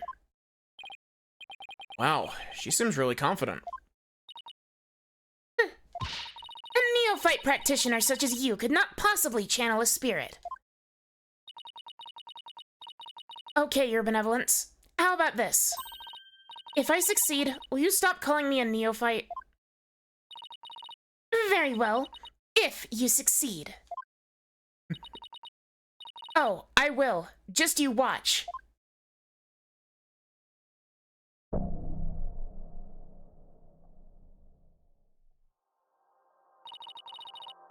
Oh, spirit of trust in me. Fuck.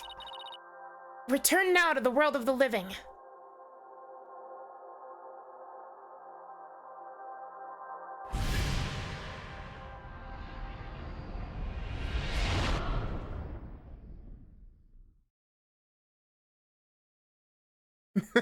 He looks so fucking weird in this outfit.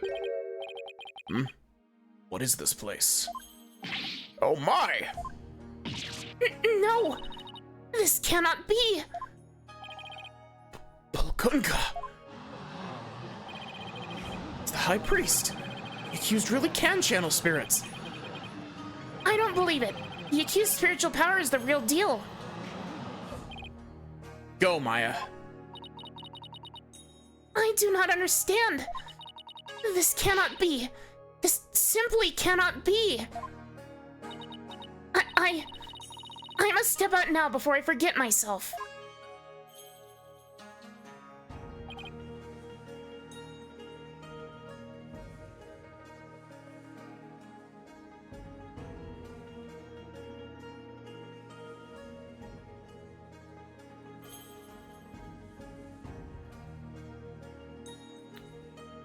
She didn't channel a spirit in the first case, or even in the second case, because in the second case she got knocked out and replaced with a fake Maya that then killed the doctor. It was eeny miny.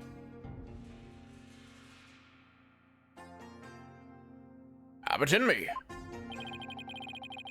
This be the Twilight Realm? What of this?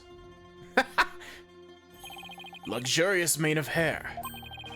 Is it perhaps a gift from the Holy Mother for decades of faithful service? Abbot in me? Aye, but if this isn't his majesty, have you two shuffled off that mortal coil?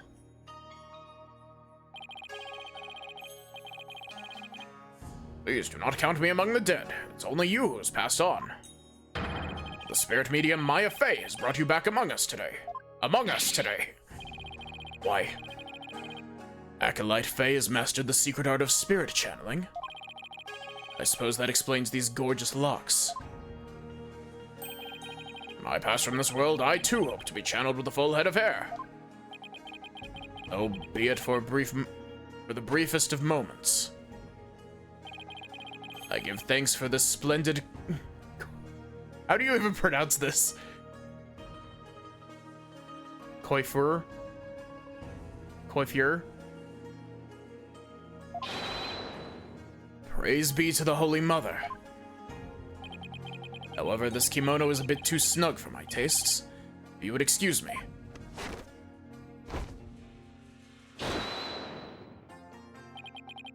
There, that is better. Better make sure you cover back up before you coiffure? Is it coiffure?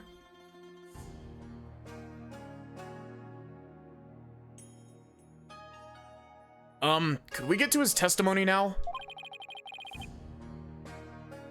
I wish he'd kept his top on. Why, you're that foreign lawyer that people speak of as of late. And is this not the Hall of Justice? Why have I been summoned here? In before Maya ends up flashing everyone in me leaves. We must are calling you back from your eternal rest. What, you've been accused of murder? Might we ask you to testify on your own behalf? Oh my god. Bro is built like fucking Dalsim from Street Fighter. I've been accused of murder. That is troubling indeed. Ah! What's with that crazy pose? Is really cause for such astonishment? The lowliest of monks can achieve such body control with the proper training. Oh, I wonder if Albie will be able to do that someday. Defense, please explain the situation to the High Priest. I'd be happy to. Your disciple, Pure Zealot, has been murdered. It happened on the day before the Purification Rite. And the crime occurred in the rebel hideout hidden within the Inner Sanctum. Acolyte Zealot. He's been killed? Would do such a thing. Someone who knew of the hideout and had access to the Inner Sanctum. In other words, you, Abbot Inmi. After all, weren't you secretly a rebel?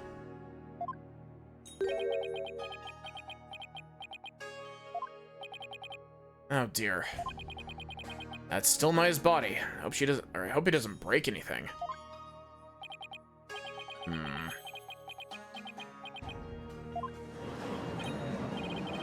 Wow, the High Priest is amazing. Masters such an advanced prayer pose. Still worthy of our veneration, even if he is a rebel. Be to the Holy Mother. Praise be to the Holy Mother, yeah. Oh my. My rebel allegiance has been exposed. Not even my wife knew of that. Press X to doubt. Seems to rest in peace is not my fate. Why did you, a devout priest of Kurayanism, join the rebellion? Objection! The High Priest has come back to us for but a brief time, Defense. Shall we not cut to the chase and ask the most pressing of questions? Oh, right. Abbot Inmi, the prosecution believes that the one who slew both you and Acolyte Zealot to be Maya Fey, who'd been playing the role of Lady Kira in the rite. Being that I was dead until just a moment ago, my memory is still a bit hazy. Could you please do your best to remember? Objection! The High Priest says his memory is hazy. All coming back to me. Is as Prosecutor Sadmati concluded, I was slain by none other than Maya Fey.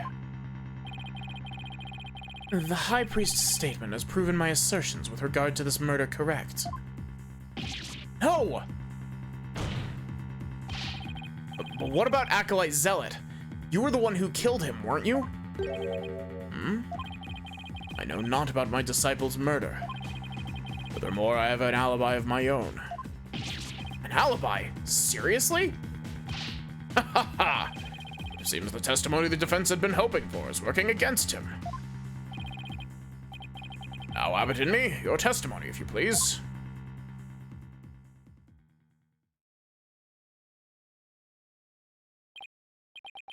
Yes, yes, of course.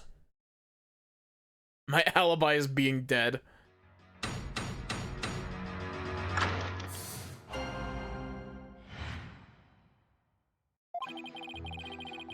I have an ironclad alibi for the time during which the murder took place. Just past noon on the day before the rite, I was entertaining guests at my home. I believe my guests can corroborate this.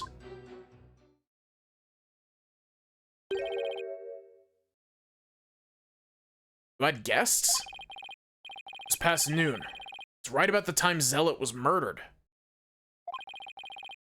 Are you sure about that? Absolutely.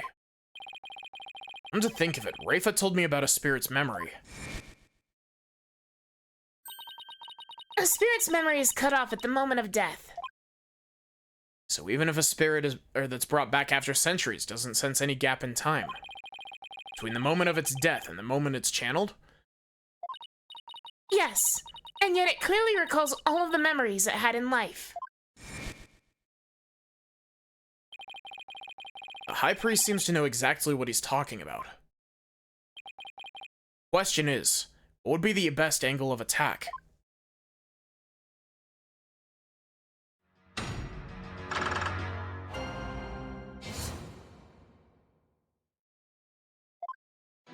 And then, real quick, I'm gonna hit you with a quick BRB.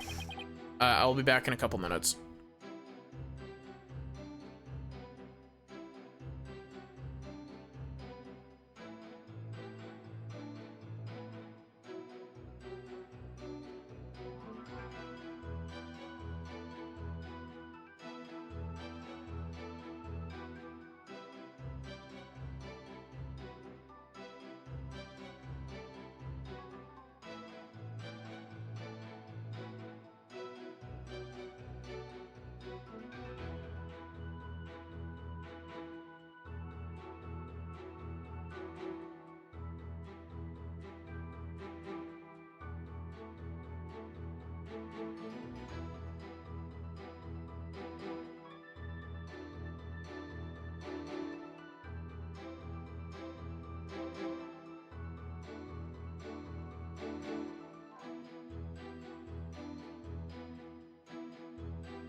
I'm surprised that the ad break finished before I got back.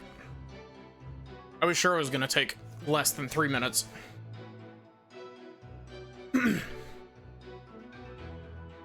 Okay. Hold it! You use the word alibi as if it were second nature. Are you perhaps mocking me? Or is it perhaps the kingdom of Khura'in itself you wish to ridicule? Come on, everyone and their grandma knows what alibi means. We're not a bunch of country bumpkins here. We have plenty of courtroom dramas on TV. Cameo from Lotta Hart. Peace, peace, peace, I say. Mr. Wright, would you care to clarify your last statement? Please, don't take it the wrong way. It's just, alibi is a rather technical term for a priest to use so naturally. I assure you, I know how to use the term. In fact, I'd even hoped for a chance to do so one day. I suppose that even I, a high priest, am not immune to such trivial worldly attachments. Oh, I see. Still, he seems unusually calm and composed. It's almost as if he had prepped himself for something like this. Just past noon on the day before the riot. Yep, cool. Hold it! He's a true crime girly, real guests? And you were entertaining them personally.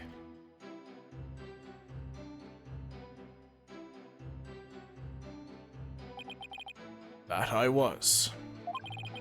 Gathered around the table for a most enjoyable conversation. Hi, Maddie. How are you doing? Is he not hurting Maya's body with those stretches? Nick was, talking about it. He said his guest could corroborate his alibi. That can't be good for our case.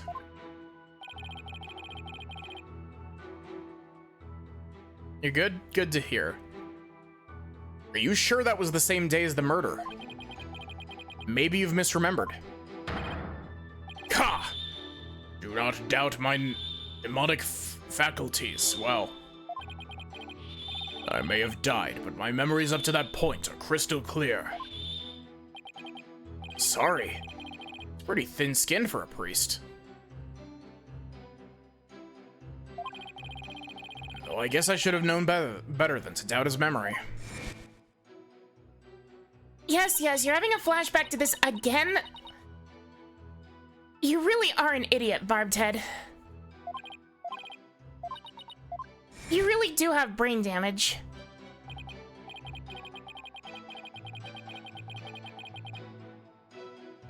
There's nothing better than enjoying Jinjil cuisine with dear friends. That way everyone's breath becomes equally malodorous.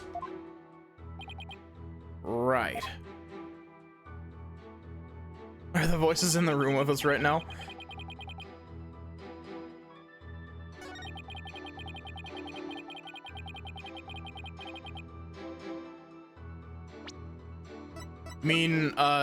These guests? Objection! He does not mean these guests. Sorry, that... No, that was Rafa. That was Rafa's voice. Something the matter? Sorry, that scream just sort of slipped out. I don't know about trials in your country, but we refrain from such rash outbursts here. Perhaps this will deter any future urges you might have. No, my hat.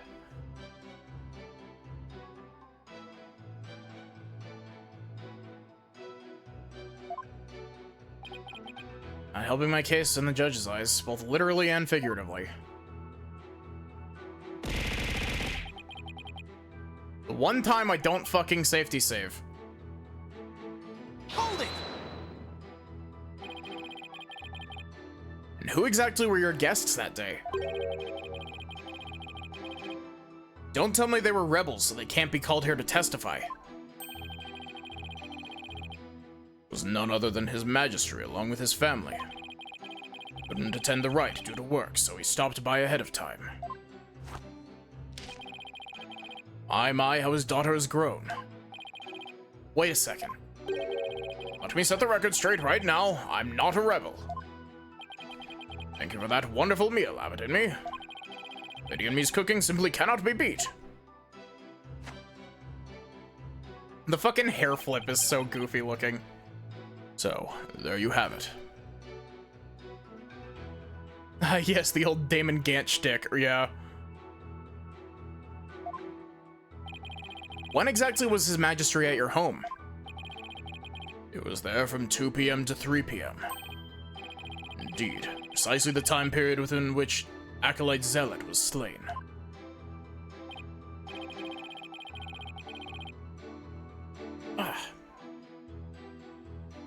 Thank you for the stretch, Maddie.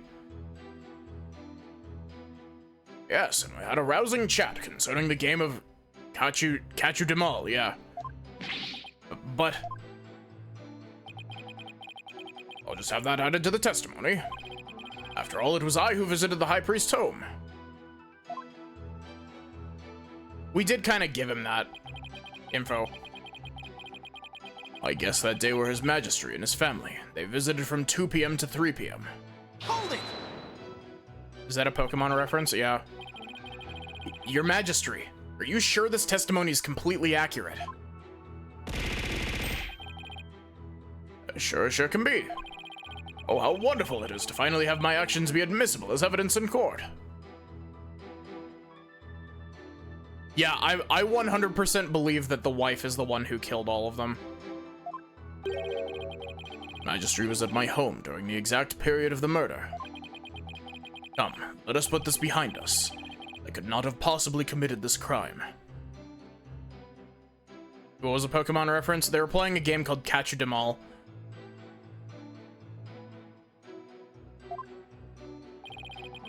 I feel like my voice for Abbot Inmee is like very like monotone almost. Like inflecting in that voice is really difficult.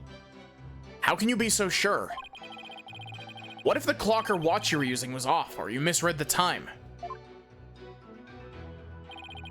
There was a clock right near the table, and it had the exact same time as my watch.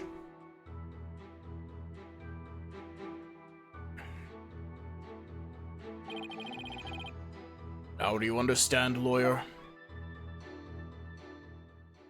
You should be helping me. You're a rebel. As you can see, my alibi is airtight. Or do you still think I could have killed Acolyte Zealot? Ugh.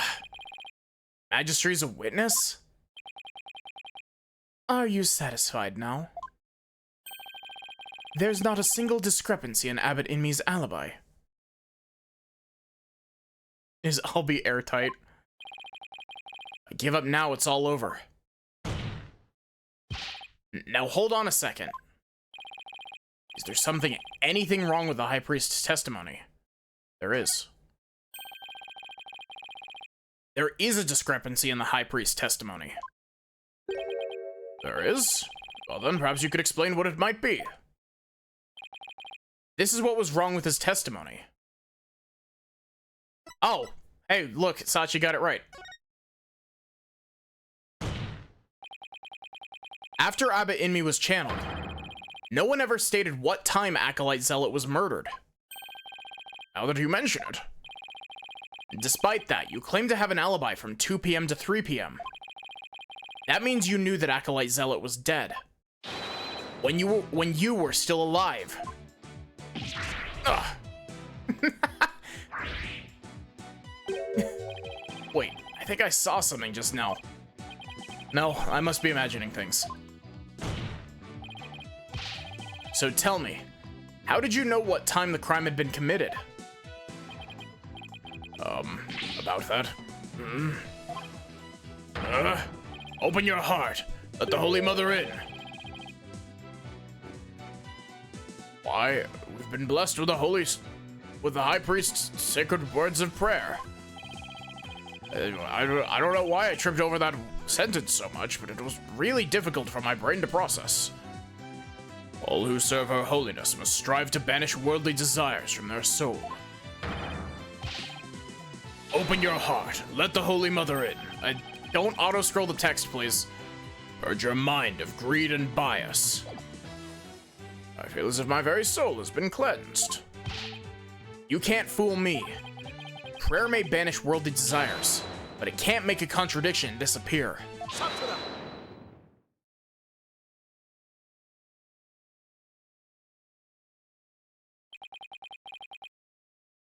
How can you be so sure? What's that supposed to mean? I swear to God if you pull something out of your ass about this, Nayuta. This lawyer seems to think little of the power of Kuryanist prayer. Huh?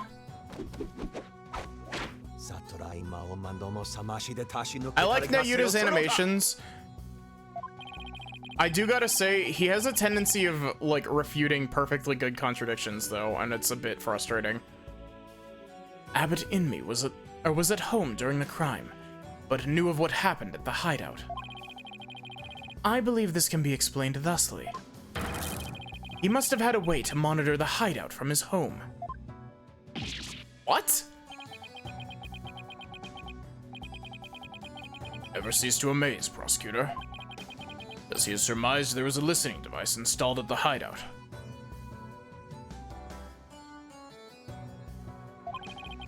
It enabled me to instantly learn of anything unusual, even when I was not there. Remember, the rebels had been using this as a top-secret hideout. It would be perfectly natural for them to install such an apparatus. Wait, come to think of it, when I was searching the rebel hideout... Yeah, we found a microphone there. Hmm? There's something under the banner. A microphone? What's this doing here? Someone trying to record something with it? That was a listening device? Well, yeah, what else do you think a microphone is used for, Nick? Starts recording whenever it detects movement. I heard just such recording after His Majesty and family left. Why did my animations lag for a second there? What the fuck? If you look in the desk in my study, you'll find the tape in question. Alright then, bailiff. Yes, Your Majesty. I'll retrieve the tape in question from the High Priest's home. At once, Your Majesty. He pulled that out of his ass and just happened to be correct. Yeah, definitely. The power of Kuryanist prayer. Even a putrid brain such as yours should understand it now. It's like the contradiction really did vanish. We shall ascertain the content of the recording once we have the tape. Meantime, I would ask Abbot Inmi to continue his testimony.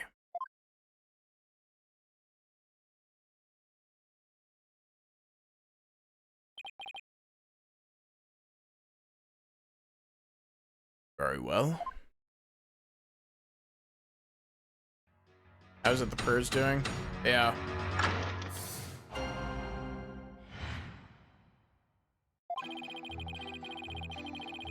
I really need Phoenix to, like, topple this entire country, please. Or let Athena and Apollo do it.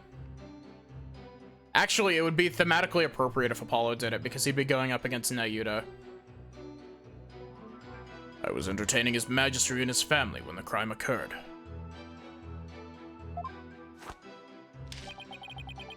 When I listened to the tape later, I heard a man and woman quarreling. It sounded like an altercation between Acolyte Zealot and Acolyte Faye. After that, there was a loud noise, followed by haunting silence. I have to find some way to attack his alibi. Only Maya were here. He has a way of putting me at ease. Seeing her like this is only creeping me out. Though the High Priest was a rebel, he was still a Kuryanist holy man. Therefore, take care in your questioning lest you invoke the ire of our people. How dare he suspect the High Priest? The Holy Mother strike him blind.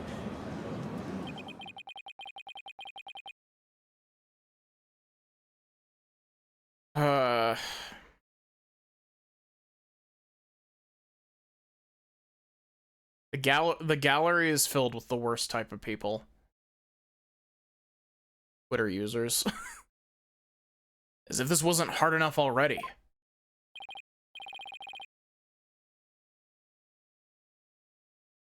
Nice try, but I'll stop at nothing to find the truth.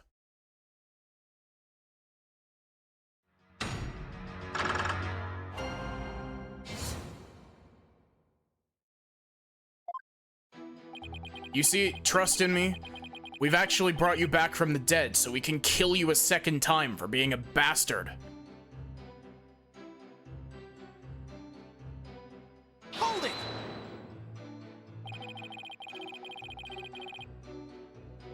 You were entertaining His Majesty and family during the crime. Indeed. My wife, Bilib, was treating them to a wonderful home cooking.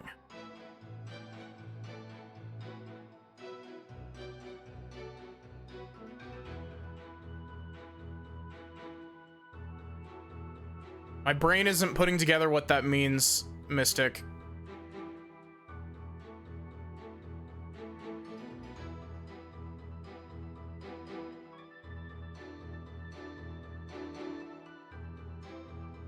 Nice try. Indeed. My wife, Bilib, was treating them with her wonderful home cooking. Your wife was there that day? Why, yes. She was in the kitchen cooking up a storm the entire time. Come to think of it, I don't think I saw her at all that day. Okay, there we go. There's our almost concrete confirmation about that.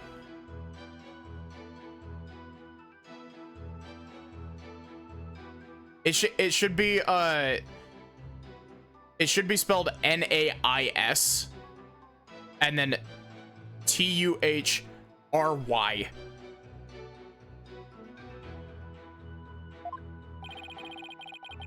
Takes her culinary duties most seriously, you see. That is why she was in the kitchen, cooking without pause the entire day. Judge never saw Miss Inmi. Did I have Abbot Inmi add that statement to his testimony? Yes.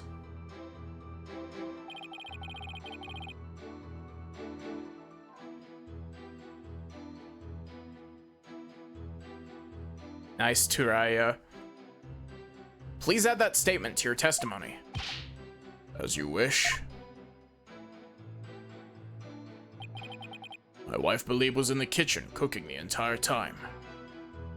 Hold it! What was your wife making that day? Menu that day featured hot and spicy. Fuck.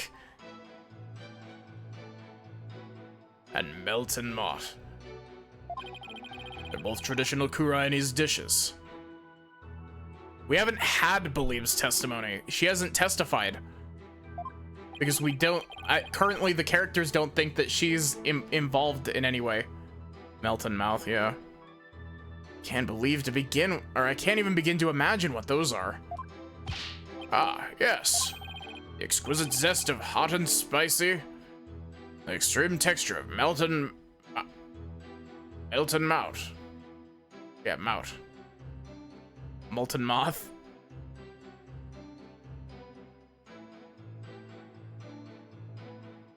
Gonna fucking get you. Lady Enmi's cooking that day was utterly unforgettable. Thank you. It brings me great joy to know that you enjoyed her meal. Now, once His Majesty and his family had left,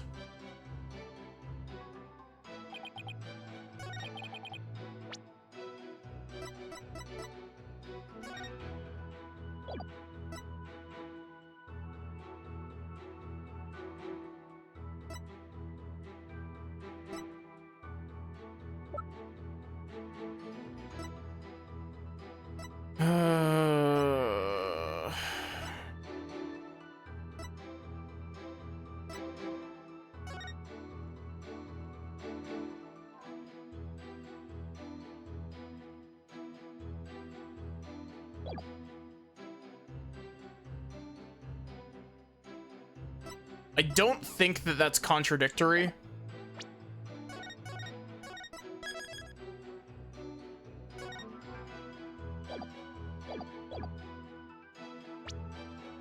but I'll throw it at him. Objection! Objection, Your Honor. This is a bad timeline. We're going back. Mr. Wright, are you abusing save states again? Absolutely not. I'm abusing the game's built-in save system, not save states.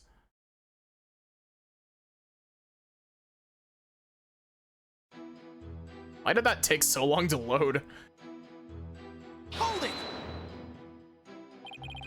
What was your wife making that day? Yeah, we already did press this.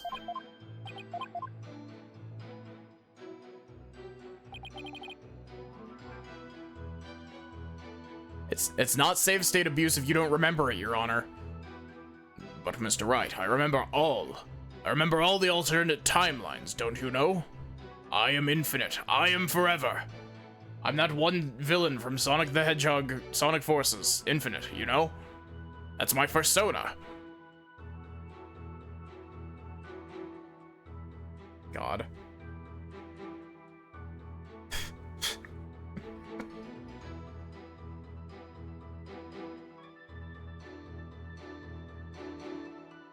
Hold it! You heard everything from a recording? Indeed. Each night I would secretly check what the whistling device had recorded. I would have been in serious trouble with my lovely wife if she discovered my secret. Can you really tell what happened by the audio alone? No, Your Majesty. Persona is a different game series. Hi, Arier. How are you doing? Long years of ascetic training have sharpened my hearing. It is but a simple matter for me to ascertain the situation by the sounds I hear. Don't you know? Don't you know that microphone we have put in there is a top quality podcasting microphone? It's a Shure SM7B. How much money did you spend on your recording equipment? A lot of money.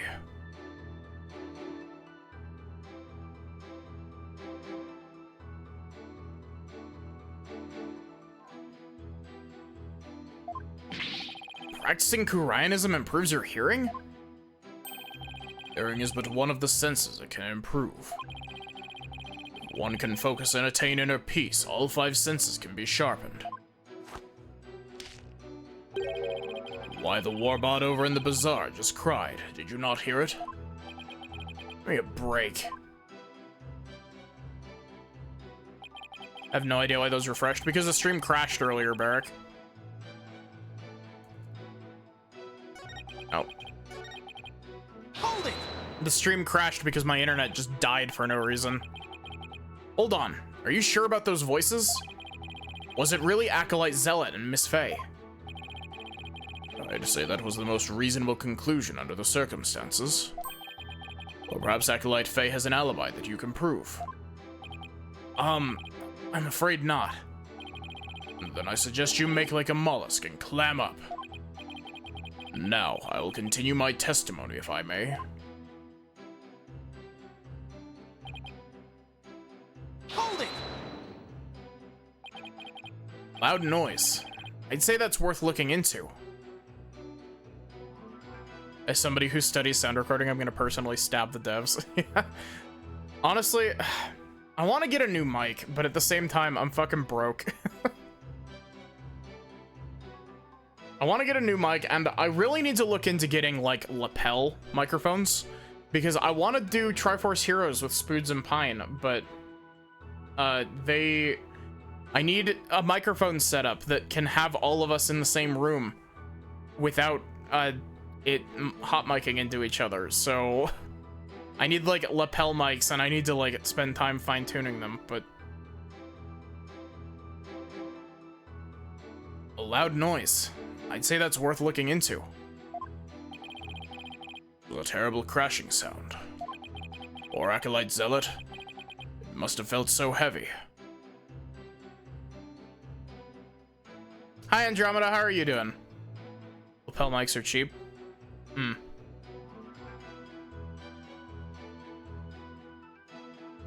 Yeah. Must have been the sound of that stone slab falling over. Did I have him add that statement to his testimony? Please add that statement to your testimony. As you wish. Describe the noise as a terrible crash. For Zealot, it must have felt so heavy. Hold it! You believe that terrible crash is connected to Acolyte Zealot's death? Yes, that sound no doubt was poor Zealot's death knell. A tragedy, for he was a fine disciple. Also, speaking of which, I should actually, like... Andromeda's here.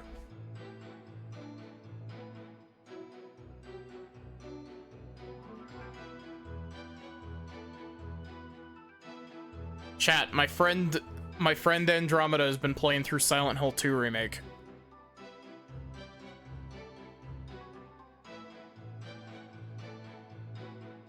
I would ask that all here today, I would ask all here today to give a prayer for his departed soul.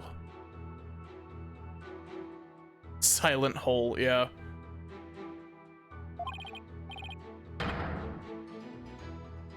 Zashire Matami Yoma.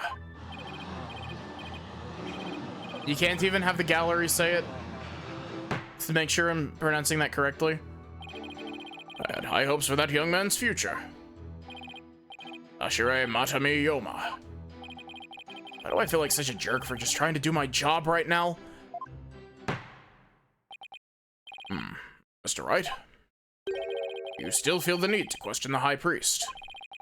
Alibi is as tight can be. This isn't going so well. Better ask him about something else.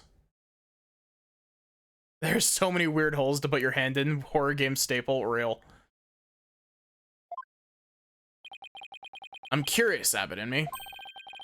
Did you stop by the rebel hideout after His Majesty left? Yes. I thought it would be wise to assess the situation. But as I said before, there was nothing to see.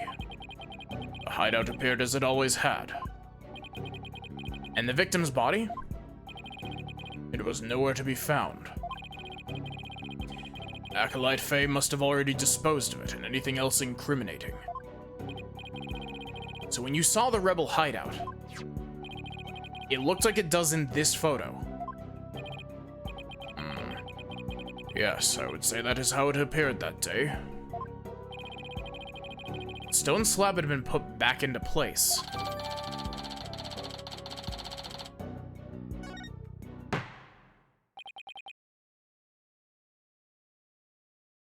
Mr. Wright? Is it not time to concede defeat? No, wait. I need just a little more time. Insist?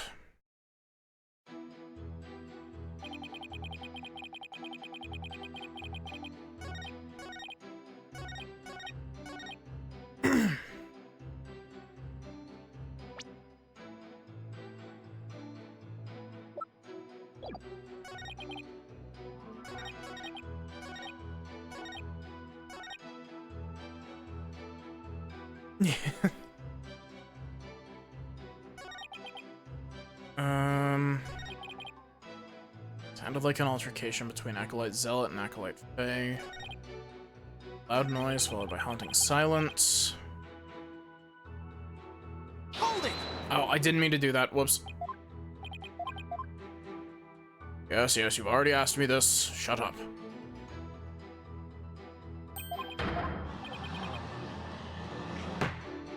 Mr. Wright, why are you asking redundant questions? I don't know, Your Honor. I just thought it would be spicy, you know?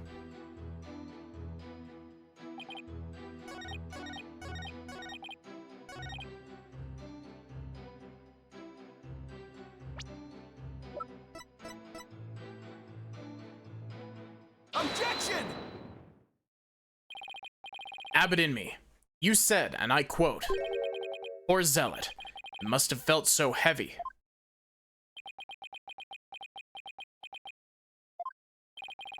Why do you think he felt something heavy? You said the hideout looked like it did in this photo. If so, there's nothing that would lead you to believe that he had experienced a heavy feeling. The fact is, of course, a stone slab did fall over onto Acolyte Zealot, impaling him on the Warbod statue from behind him. That was only revealed through her Benevolence's divine seance earlier. Or divination seance. Will the defense please get to the point? My point is, simply hearing a crashing sound shouldn't have automatically led him to conclude the victim was crushed to death. I still don't see your point. I'm saying that the High Priest knew. He knew how the victim was really killed. That's a little bit too low on that picture. That's not where he got stabbed, but... why? And that is information only the real killer could have known.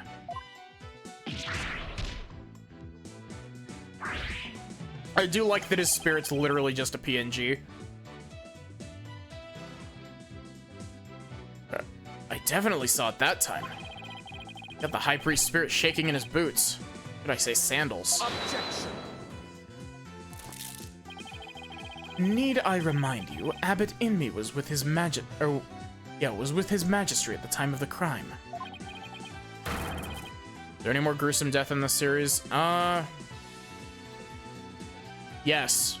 Athena's mom in Dual Destinies.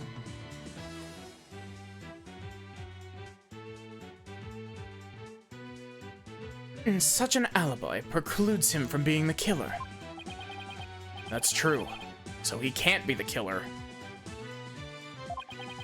However, he knew how Zealot was killed. Something only the killer could know.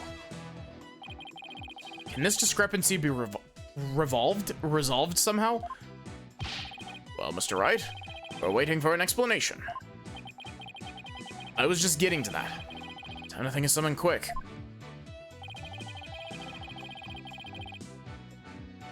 The High Priest knew something only the killer could have known because...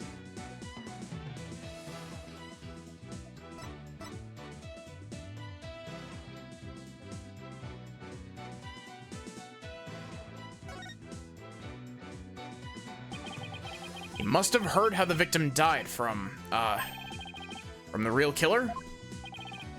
The real killer. Of course. That makes perfect sense. I still think the fucking, peace, love, and understanding, screen of him killing the guy is fucking hilarious looking. I don't want to believe it, but this is the only possible explanation. Tell us, who is this real killer? It's gotta be someone close to the High Priest. Someone without an alibi. Person most likely to be Zealot's killer is Believe in me. Take that! Your Magistry, while you were visiting the High Priest's home, you didn't see Miss Inmi at all, did you? Oh, I never saw her, but what does that have to do with anything? Yeah. Did the High Priest ever leave your sight?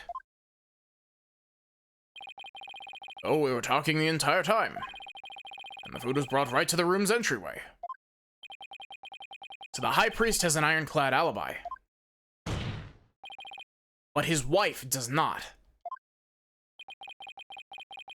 What the devil are you insinuating?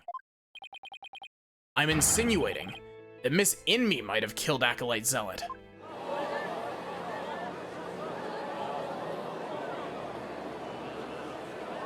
Objection.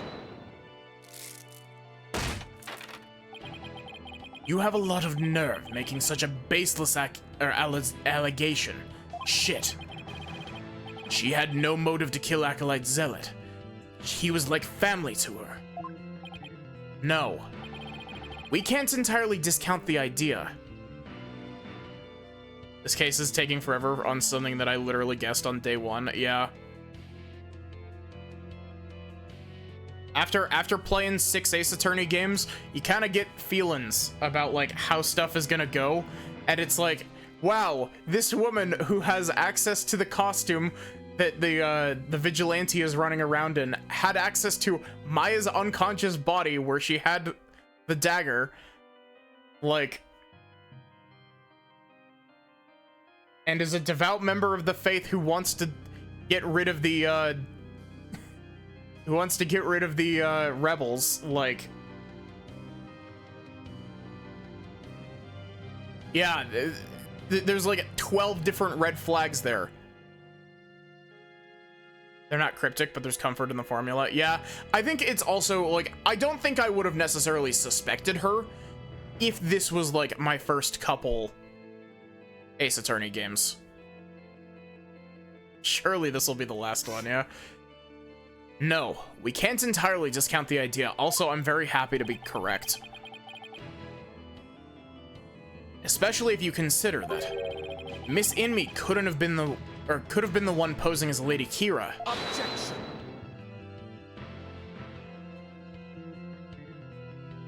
Come on, Prosecutor Sadmati.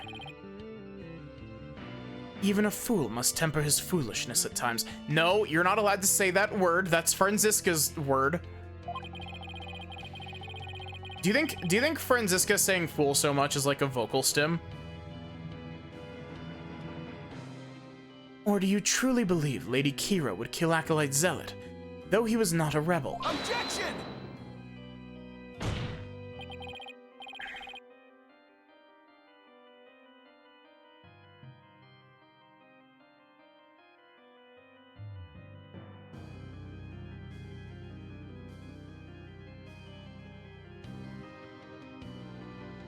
Also, Nayuta, what the fuck are you talking about him not being a rebel? He was in the rebel hideout.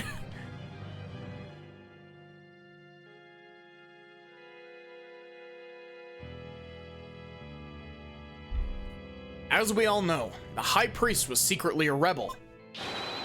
It would follow that his favorite disciple could very well be a rebel too. Are you suggesting that Miss Inmi killed her husband as well? As sad as it is to think she'd kill her own husband to rid the kingdom of rebels, I don't think we can rule it out.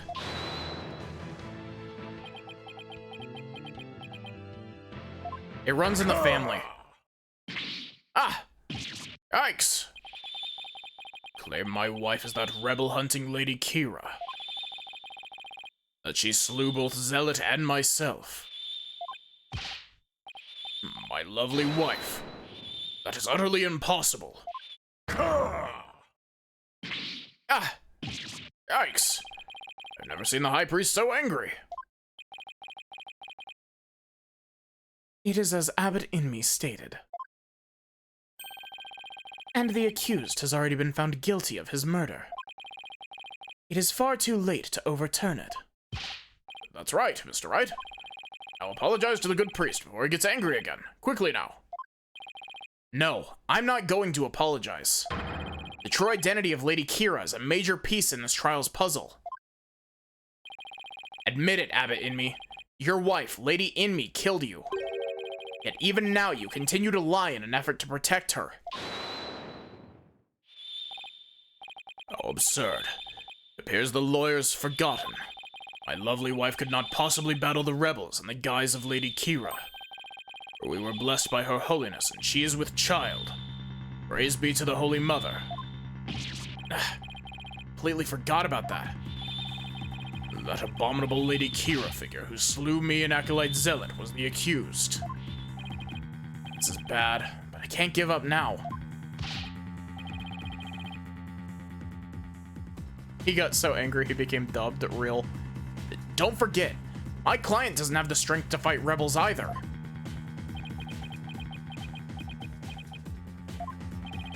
How could a weak young woman like her possibly? Let me guess, you're gonna suggest that she's channeling the actual spirit of Lady Kira, aren't you, Nayuta?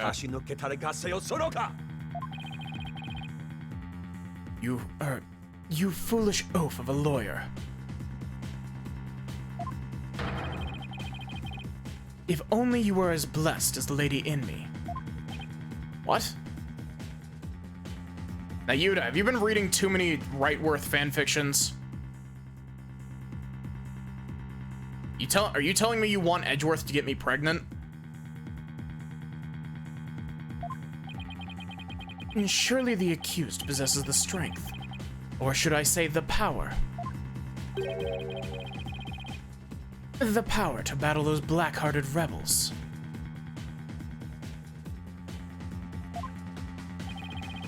What are you talking about? See, here's the funny thing, is that, like, I think it's just, like, the fact that I've played a lot of mystery games and that I've played a lot of Ace Attorney, because, like, it's not necessarily obvious, but you can kind of feel the ebb and flow of the case as you go. My good prosecutor, I see you've come to the same conclusion as I. Keen insight. Then you've figured it out as well, Abbott and me. Silence, Mpreg is speaking. May I ask you to explain it to this putrid-brained lawyer? Certainly, for I cannot allow him to frame my lovely wife for murder. This is the second time Maya's been accused of murder due to possession.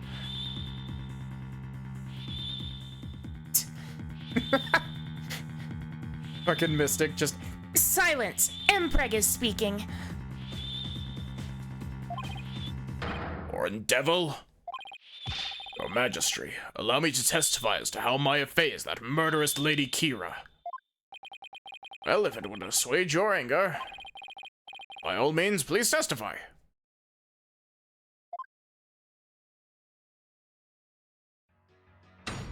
Sachi's probably already on it, Mystic.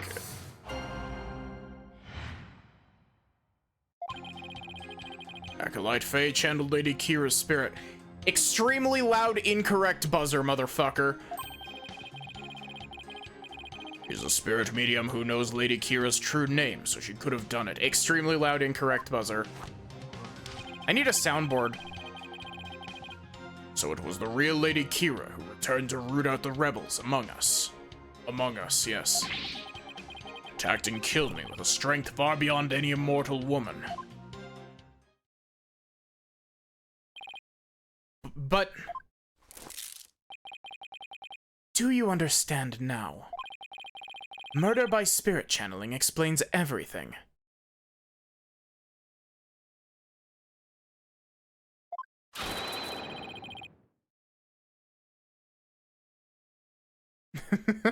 I love that you both titled it Silence.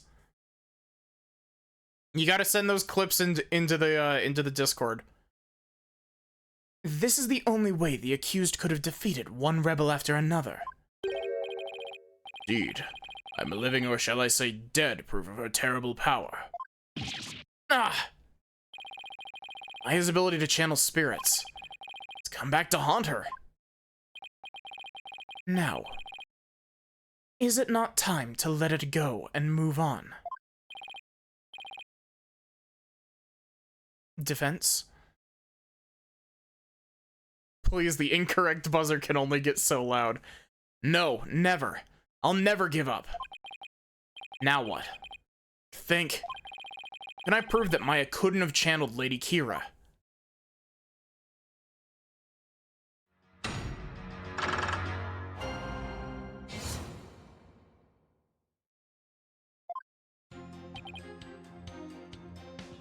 Hold it! My client channeled Lady Kira. Isn't that a little far-fetched? Far-fetched, you say? Why, the very fact that I'm here proves that she has the power to channel spirits. Ugh. But you have no proof she actually channeled Lady Kira. Maya told me she had a dream from exactly 2 to 3 p.m. on the day of the murder.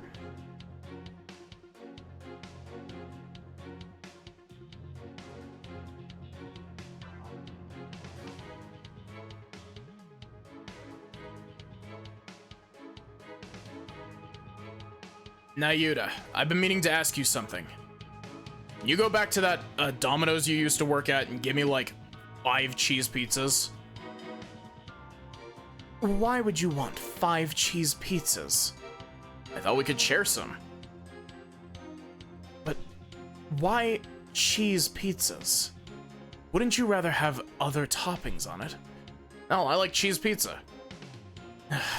Truly, you are a putrid-brained lawyer. This is not... I like cheese pizza. This does not reflect my opinions on cheese pizza. It's like one of the 3 types of pizza that I actually like. Oh, but I do. Hold it! While it's true she may be capable of channeling Lady Kira,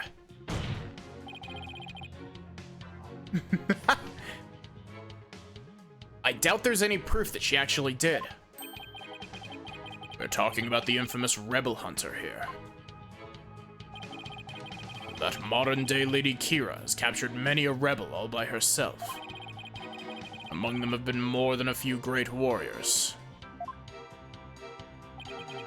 Now, Yuta would have anchovies on his pizza, because he's a little bitch with incorrect opinions. Ooh, but the real Lady Kira could have accomplished such a feat. It would be difficult for a mere mortal. That leaves the real Lady Kira of legend as the only likely answer. Larry Butts. Larry Butts would also have anchovies on pizza. Indeed. Is this not proof enough that the real Lady Kira of legend has been channeled? Then it wasn't Maya who did the murder. The real Lady Kira of legend.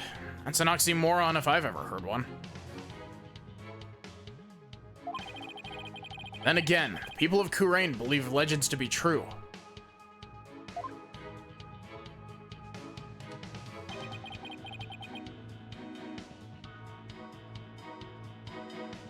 Hold it! Lady Kira is an actual person? Do you really believe there ever was a woman that powerful? One capable of battling rebels much bigger and stronger than herself. There's no way to prove that.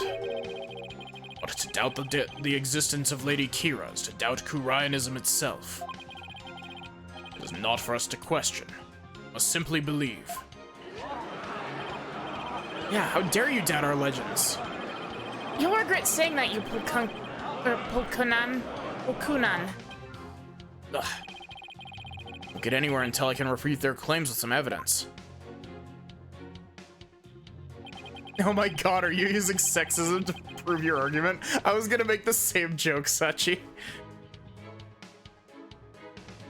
That's the judge's job. Nah, that's not Yuta's job.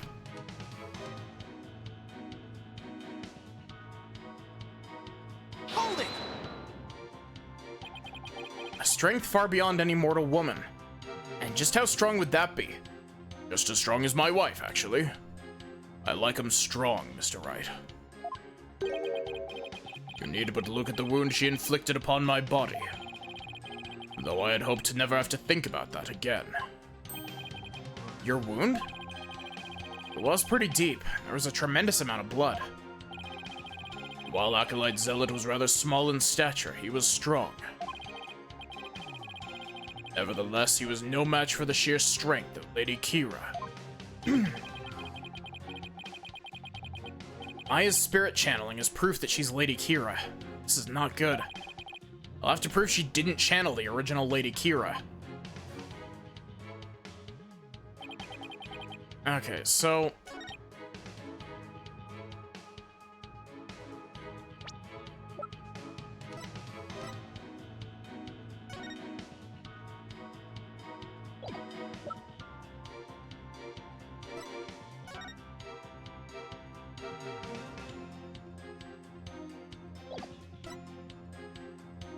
I want to present the Tome of Secrets here.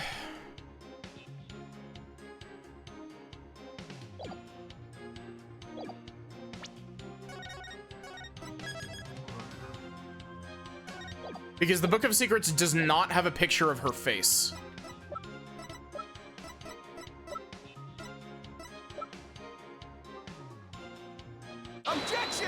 Yeah, there we go. The Tome of Secrets is only given to the priestess who performs the purification rite. Is this your proof that my client could have channeled Lady Kira? Yes, indeed.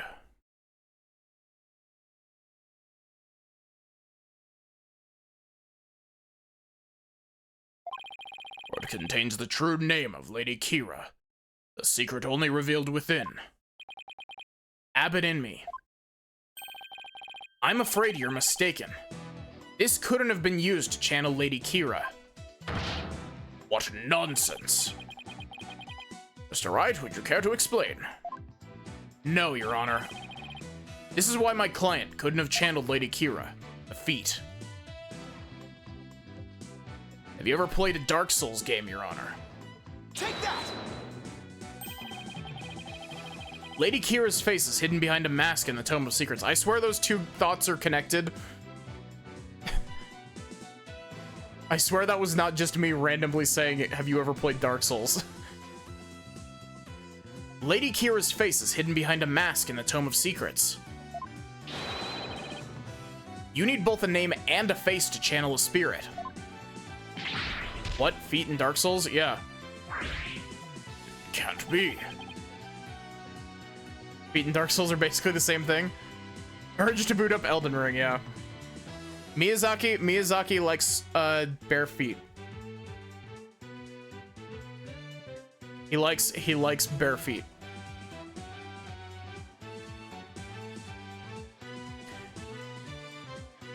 Hard to get into. Without a face, it would have been impossible for my client to channel Lady Kira. Oh my. Therefore, the claim that she became Lady Kira by means of spirit channeling is patently false. Ugh. I'm so glad that we're getting rid of this immediately because the contradiction there was glaring.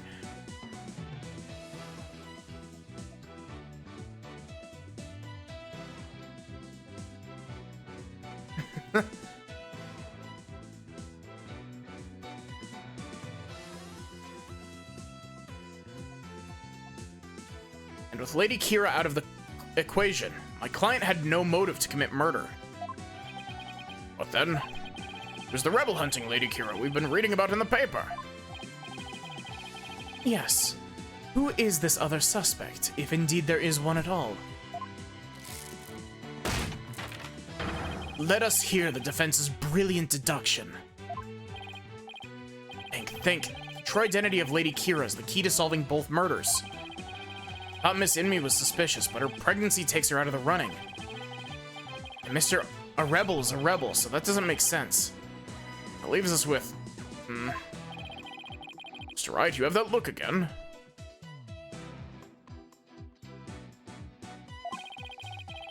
The one where you have to say something but can't figure out what it is. This is my chance to really turn up the heat. I'll just have to stir the pot till something floats to the top. Your Majesty, I know who's been posing as the rebel hunting Lady Kira. You do? Are you sure about that? Yes, completely. I sense that I may regret this, but please go on and explain. Thank you, Your Majesty. This is who's been posing as the rebel hunting Lady Kira. Okay, who else could it be? Like, it definitely can't be Rafa.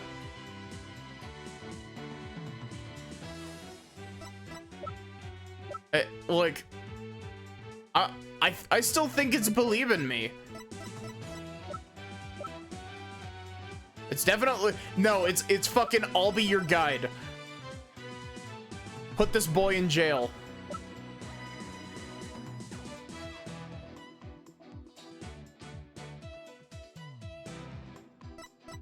It's Nayuta.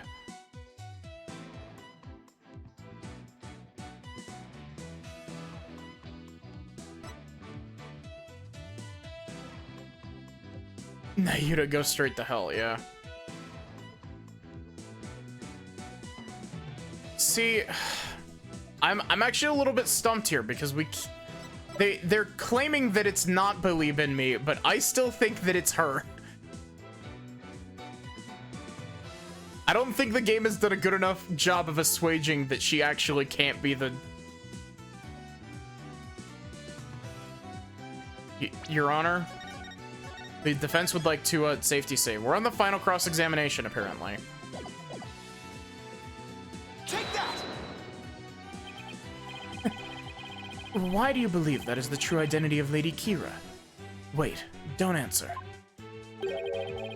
Even your putrid brain could not possibly explain such a deranged response.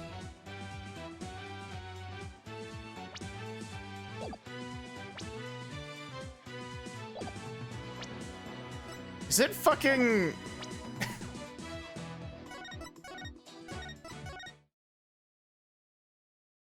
Yeah, it's wrong.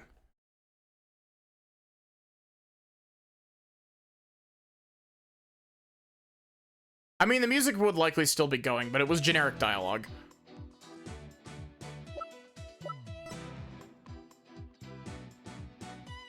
Take that!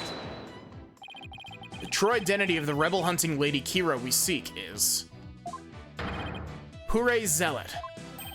What's this? The High Priest's murdered disciple was Lady Kira, you say? Okay, I have to admit, if that's actually the angle that we're going with, I don't necessarily... I didn't see it coming, but, like, I don't necessarily see how that fills all the qualifications, but we'll see, I guess. Peace, I say peace. Defense will continue. I guess it does kind of fit, but then who killed Inmi?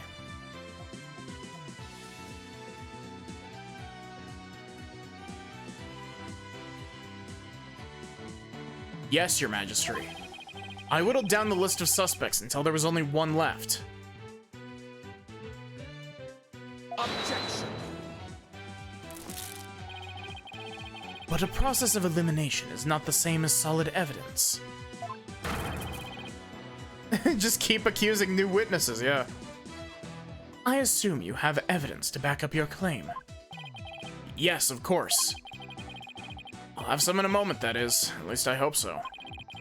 Aya wasn't Lady Kira, and neither was Miss Inmi or any of the other possibilities. That leaves Zealot, and I have the evidence to prove it.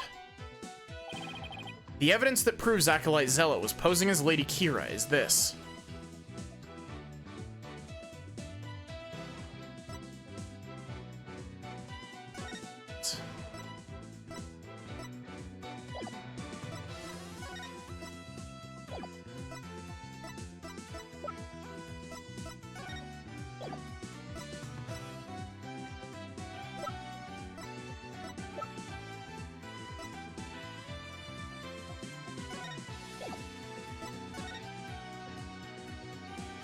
Picture.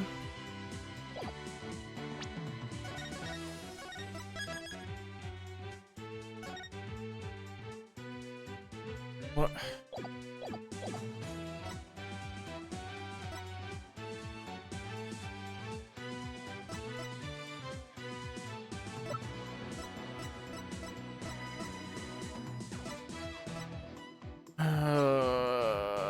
I am a little bit confused. It could be this. Let's send this. Take that! This is what proves that Acolyte Zealot was Lady Kira. Lady Kira's warning letter. How absurd. What could that possibly prove? Prosecutor Sadmati. You stated that this warning letter proved that my client was Lady Kira. And the reason you gave was that the High Priest's house was locked tight. There was another member of the family who lived there. Therefore, Acolyte Zealot could have delivered the warning anytime he wanted. What is he talking about? It's just not possible.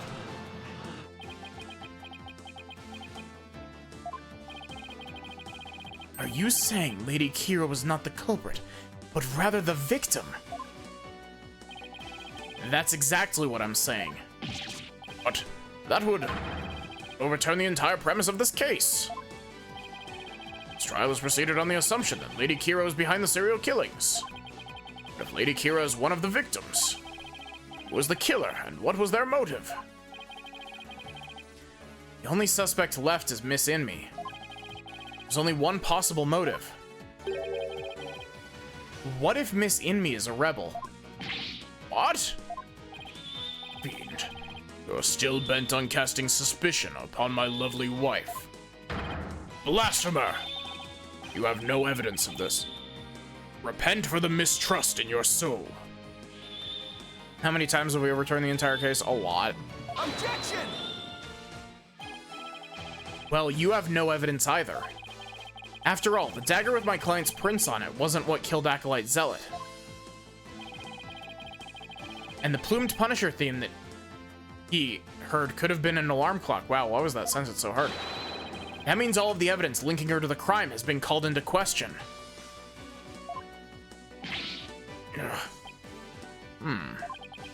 Is Lady Inmi a rebel? Did she pose as Lady Kira to kill Acolyte Zealot? Or was Acolyte Zealot a rebel? And was the accused of the Lady Kira who killed him? I would say either scenario is just as likely. What are we to do now? The alarm clock, you say? You mean the one in the rebel hideout? Oh my god, stop bringing up irrelevant contradictions, please.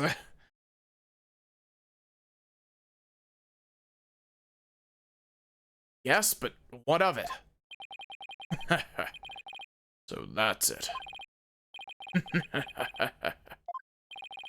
What's gotten into him?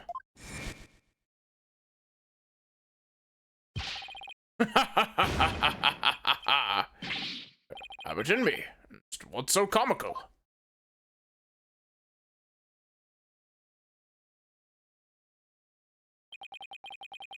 Give my outburst.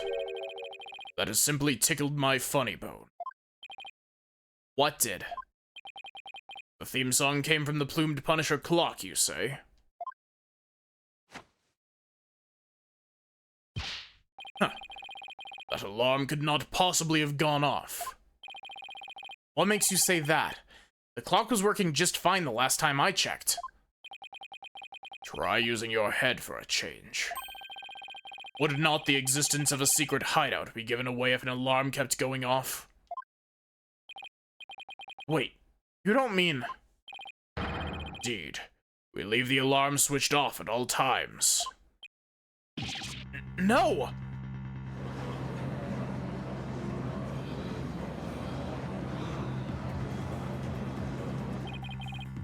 In that case, I'm sad to say that the defense's claim does not hold water. Would you care to respond, Mr. Wright? Oh, this can't be happening. Not now. Okay. Are we going... Is the thing right at the end of the case where you, like, put all the pieces together, is it literally just going to be putting all the pieces together to lead up to the wife had the Steel Samurai bracelet on because she has it on in the fucking picture? It's right here in the picture and the theme songs sound very similar. Is that gonna be the whole thing? Really?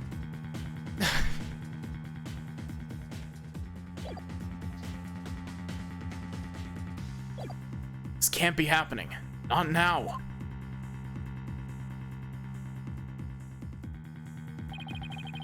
This should put an end to the lawyer's futile struggles.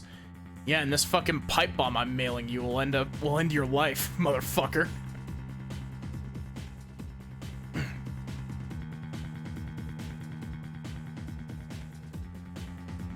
Yeah, exactly.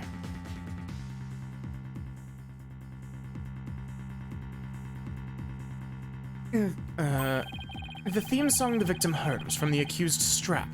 Just as we suspected, it was a novelty strap, don't you know? My real question is, has this, like, phraseology become more, like, lewd? in recent years, or was this just as weird phrased as it was when this game came out in 2016?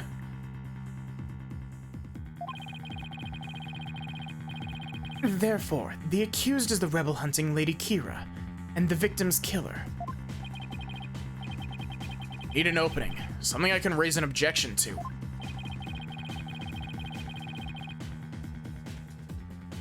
That plumed Punisher theme song Acolyte Zealot heard in his final moments.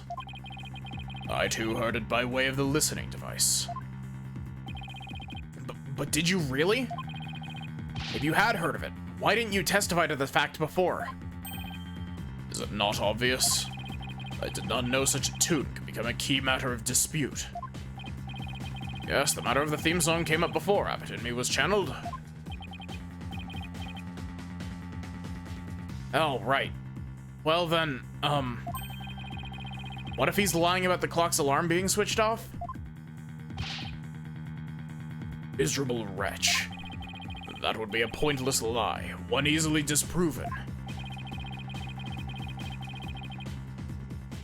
If you check the clock, you will see that the alarm is in fact switched off. Come to think of it.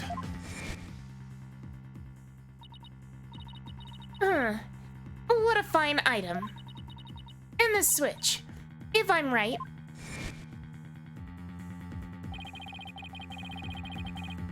Set the switch back into the off position before we left.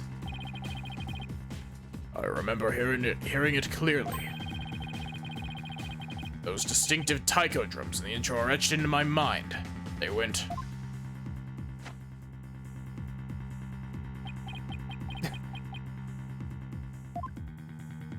Dun dun dun dun. Distinctive taiko drums in the intro. This trial has gone on far too long. Shall we move ahead into the verdict phase now? By all means. And let us also return Abbot Inmi's spirit to the Twilight Realm. Before I go, let me say a word to my darling wife. Objection! Yes, the drums were in the Steel Samurai theme. Now hold on just 1 minute. Your Majesty. Yes? The High Priest's statement is inconsistent with a certain piece of evidence. It is? Still you writhe in defiance of your fate. The very sight reminds me of a tortured soul writhing in flames. You won't be saying that once I show you the evidence. Here. Catch, pipe bomb. Now all I have to do is pick the right one. This piece of evidence is inconsistent with the statement about the taiko drum intro. It's this. Take that! This is what's inconsistent with his statement. My client's plumed Punisher strap. What does that have to do with anything? It plays the plumed Punisher theme song. And here it is. The theme to the plumed Punisher, Warrior of Neo Twilight Realm.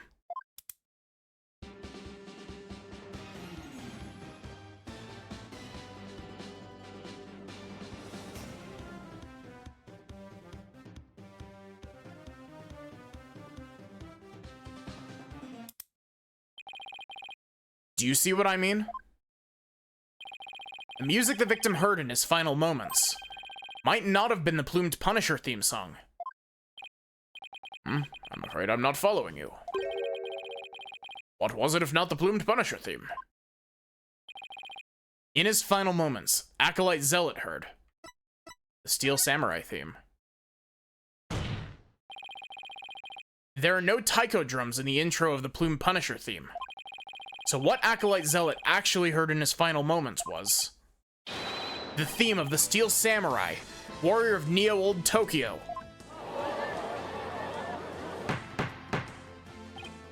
Peace, peace, peace, I say. Mr. Wright, what is this Steel Samurai of which you speak?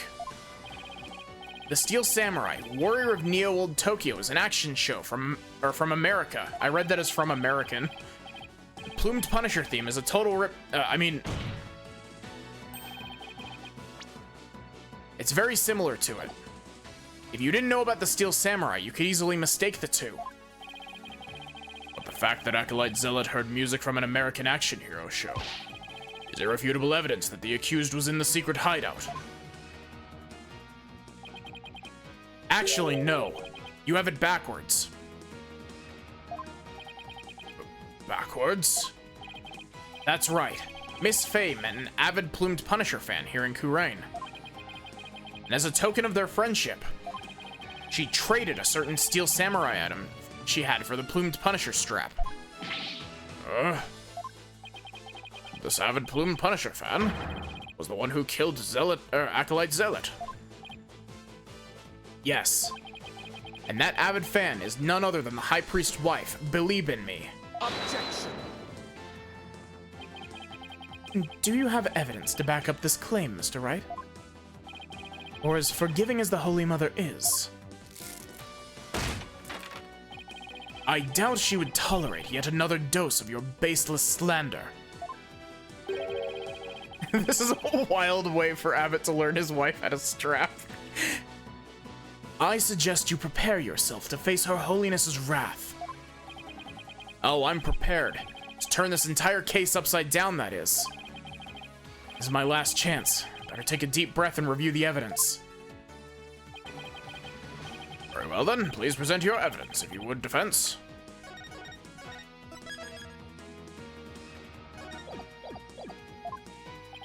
The evidence that proves Miss Inmi was the one who killed Acolyte Zealot is this. Take that! It's right here, in this family photo. Proof that Miss Inmi and Miss Faye traded items featuring their favorite characters. Objection! A family photo. And what exactly should we be looking at here? The proof that they exchanged items featuring their favorite characters is right here. Take that! Look at Miss Inmi's left wrist. You can see this Steel Samurai's trademark top knot right there.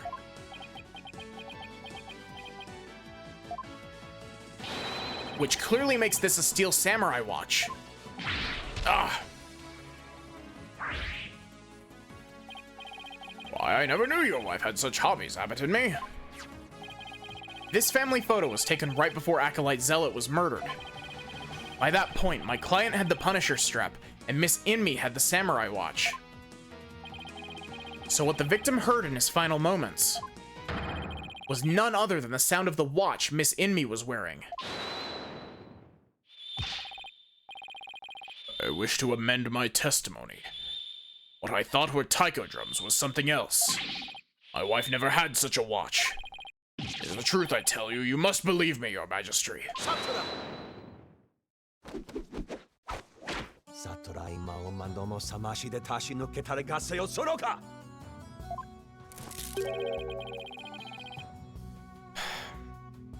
Shut up. Just shut up. Be not deceived by the defense's lawyerly chicanery. Now what? Been pretty quiet up to this point. What does he have up his sleeve? Actually, the better question is, what does he have up his ass, because he's such a fucking pain in it?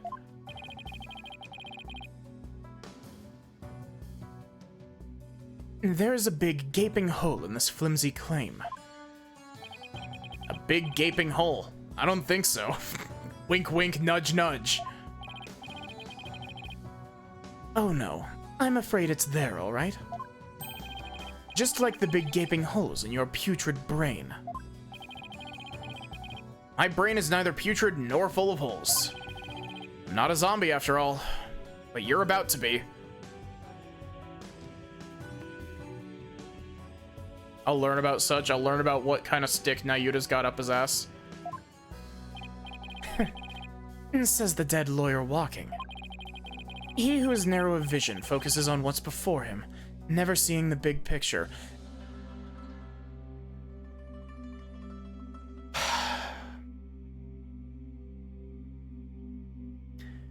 Is this man real? Is this man real?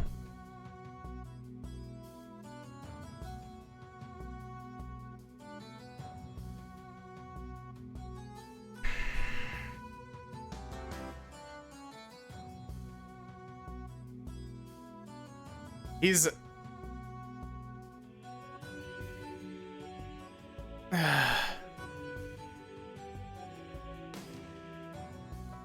The desktop, it plays, it's just really quiet.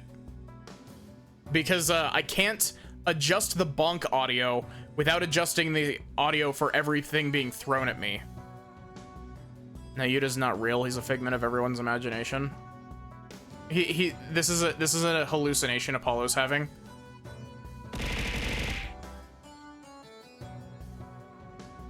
He who is narrow of vision focuses on what's before him, never seeing the big picture. Yeah, pot, meat, kettle, Nayuta. Or as they say in your country, you cannot see the forest for the trees. If it is as you said. And Lady Inmi, the rebel, slew Acolyte Zealot, the rebel hunting Lady Kira. Then the rebel hunter would have been dead before the high priest was slain. Oh my god, are we switching back last second to it actually being the wife who's the hunter? Sounds like I need a new bonk audio source. The issue is that the bonk audio source is Twitch integrated throwing system plays the bonk audio itself. Like, it's not a separate thing that does it. And for some reason, it doesn't have individual volume controls for the different sound effects, and they're not balanced at all.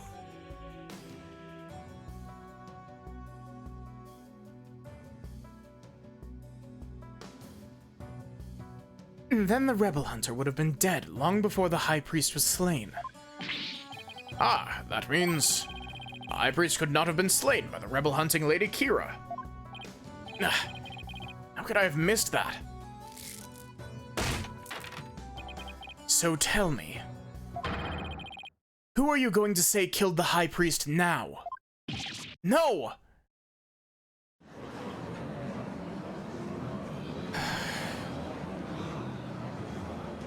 This case doesn't have, like, fundamental issues like stuff like Turnabout Big Top and Turnabout Gas Leak.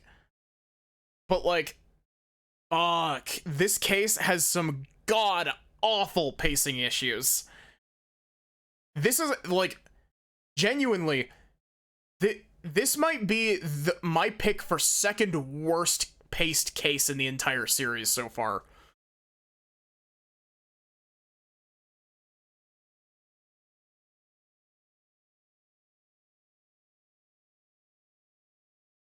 And it's a lot of talking in circles. Behind what? Rise from the Ashes from Ace Attorney 1. Because Rise from the Ashes is actually unironically half of that game's runtime. It's fucking ridiculous.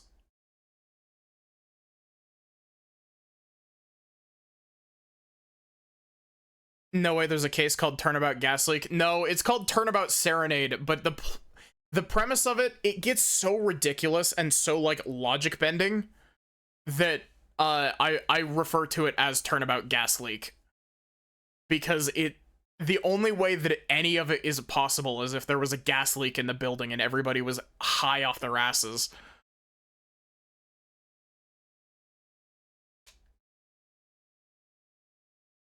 Do you finally understand the sheer size of the holes that riddle your putrid brain?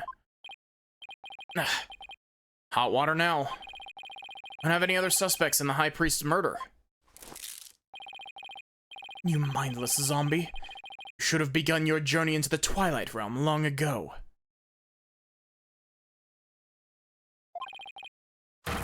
Now let it go and move on. No, I'll never give up. Phoenix, this is the 4th time in this case you've said that. I think my issue with this case so far is that it is so much of treading the same ground over and over and over again, because it's talking in circles, getting slightly further toward the goal every round you make around the circle. But then it's always like, oh, but we have this evidence against Maya, and so you refute that evidence and accuse somebody else, and then it's like, no, that person can't be it, so it's got to be this, and then it just keeps going in a circle. It's a fucking Ouroboros. just need to think things through and figure out who really killed the High Priest. Please, yes. That's literally the formula. Except it's how this case works, but most of the time it's not accusing literally everybody else in the case.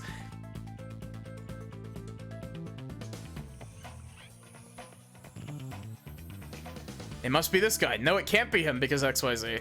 Then her. No, she can't be. It's him. Yeah. Oh, finally, Danganronpa. Yeah. If Acolyte Zealot had been Lady Kira, he couldn't have killed the High Priest. The question is, who did?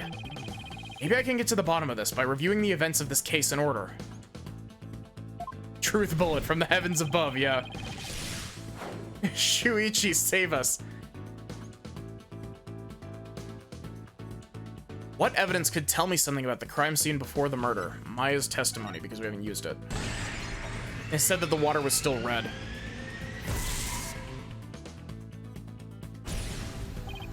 All right. Maya said that the spring had been stained red before the rite even began. Spring was already red before the High Priest's murder because of...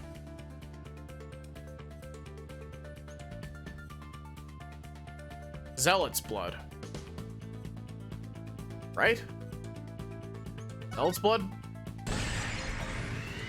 This is so Danganronpa. I love it. That's right. Zealot had been killed in the rebel hideout the day before the rite, and his blood had flowed into the spring. Wait a second. The High Priest knew that Zealot had been killed in the hideout, so why didn't he report it to the authorities? If Maya had been the killer, he could have easily had her arrested on the spot. No, that's wrong. Yeah. Where's my Ace Attorney game where I can commit perjury? Like, I was talking about this earlier. I know it would be a confusing mess of mechanics, but like, imagine an Ace Attorney game that had the ability to commit perjury like you do in Danganronpa V3. Isn't that Ace Attorney 4? I mean, you're not wrong, but imagine if you had the ability to commit perjury like you do in Danganronpa V3. And it had the red text mechanic from fucking Umineko, where it's just like, this thing is the absolute truth. You cannot refute it.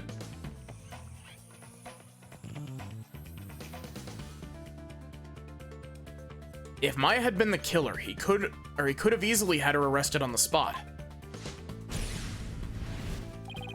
Why didn't the High Priest inform the authorities right then?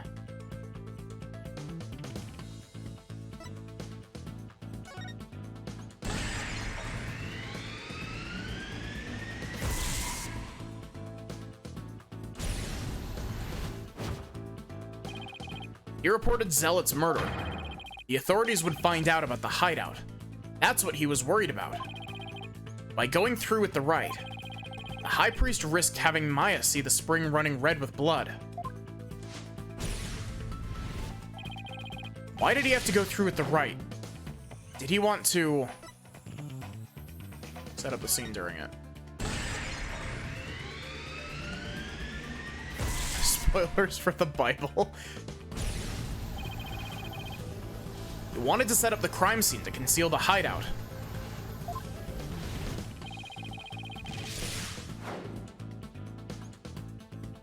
But how was he planning on concealing the source of the blood in the spring? Just his own blood?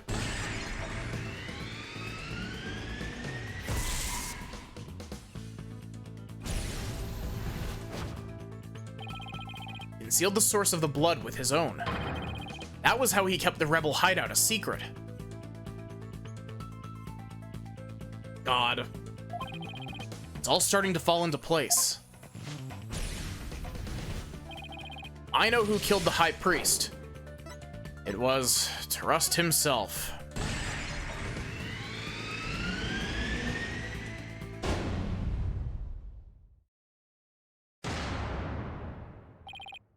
Can't believe it. The High Priest took his own life to keep the rebel hideout a secret.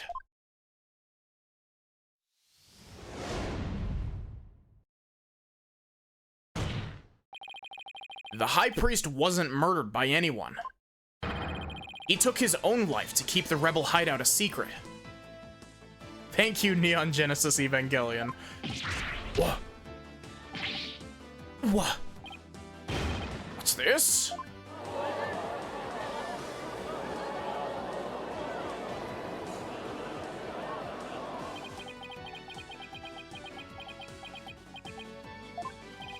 The High Priest committed suicide. I've never heard anything more absurd. Objection. The lawyer has placed a stain on the good priest's death with his putrid brain. Its putrid gaping holes are as large as the hole in his logic. Enjoy your lurk, Toya.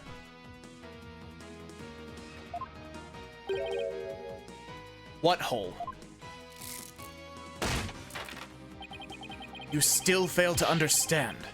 You truly cannot see the forest for the trees. You claim the High Priest took his own life.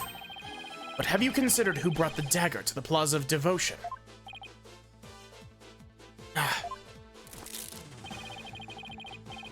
After the High Priest was killed, the dagger was thrust into Acolyte Zealot's dead body. They gotta stop talking about gaping holes, the translators be cooking, yeah. Only the accused, Maya Fey, could have done that. Business Prosecutor Sadmati says, your claim is rather porous in its logic. Your evidence is too weak. You cannot prove that the High Priest took his own life to conceal the rebel hideout. Right, the dagger was impaled in Zealot's body. First straps, now gaping holes, yeah. This is Ace Attorney, alright. It's just a shame we're not talking about it with Edgeworth. But his body had been placed at the plaza the previous day. Well, Mr. Wright, would you care to respond? Zealot's body was already in the plaza the day before the riot. But what if the dagger was also already in him at that time? The dagger was never at the inner sanctum.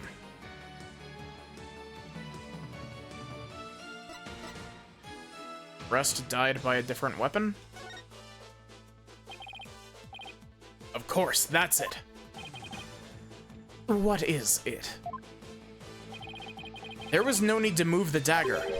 It had already been stabbed into Acolyte Zealot's body the day before the riot. What? That means... What does that mean? It means the dagger wasn't the weapon that took the High Priest's life. Objection. But no weapon was ever found at the inner sanctum. If you will not listen to reason, then I insist you prove your assertion. Show us what you believe the real murder weapon to be. The real weapon? Got nothing, but I know there had to be a weapon there. If I think back on the trial thus far, I'll spot the clue I need. Well, would the defense care to tell us what the real murder weapon is? It's the fucking statue, isn't it, Mr. Wright? This is what really killed the High Priest. I'm imitating the judge because fuck. Take that. What? You believe that to be what took his life? Did I have an actual piece of evidence of the statue and I just didn't remember? I do. You truly believe the High Priest could have been killed by such an item?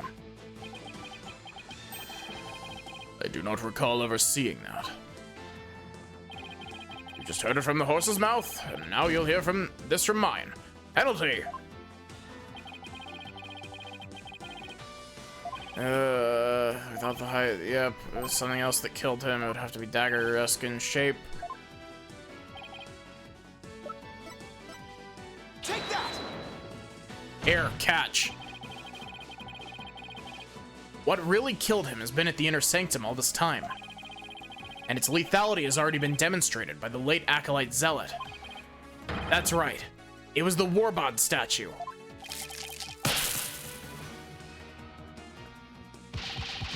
Kunkka! believe that that statue claimed both victims' lives. Would you care to chime in, Abbott in me? No. He lies. Pay him no heed. Why, it's Rafa. No. No, Yuta got comboed, yeah. Lady in me. Darling, don't you think this has gone on long enough? Believe, no. Your Majesty, my wife knows nothing. Please have it in me. Let your wife speak. Now, lady in me, please continue if you would.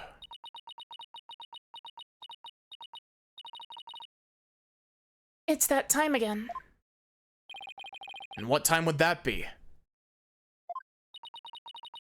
2:30 in the afternoon. The time my husband conducts his daily prayers. And the time Puree was slain.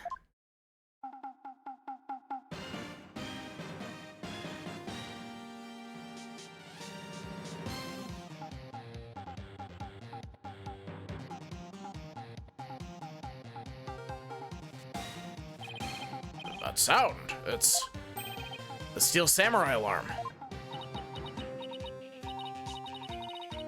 I, too, like to pray at the same time as my dear husband. So I set an alarm to remind me each day. But I had no idea it would come to this.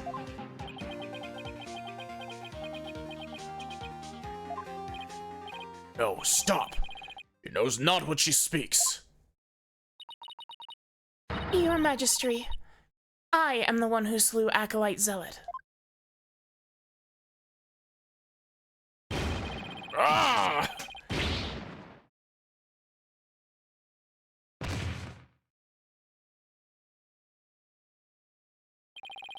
Abbott in me? Bailiff, summon a physician at once.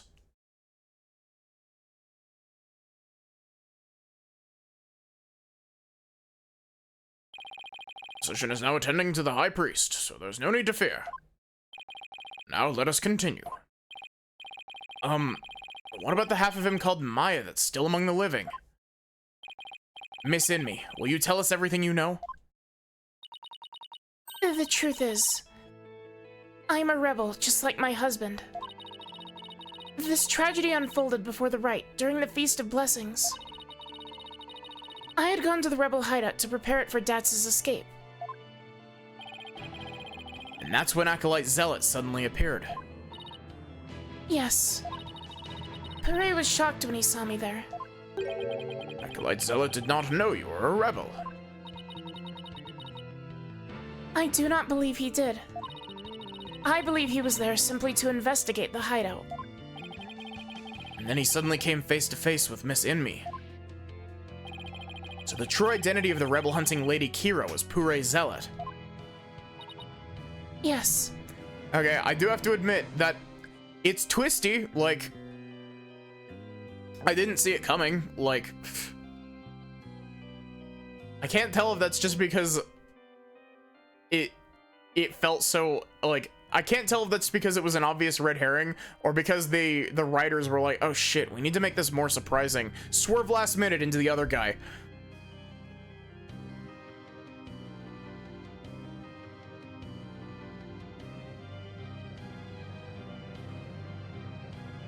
Yes. He was a member of the secret police, serving directly under the Minister of Justice. Secret police? And this is what he said to me. I can kill rebels with impunity. The Justice Minister has my back. He was using his position within the secret police to deal us rebels a heavy blow. But murder sanctioned by the Crown is still murder.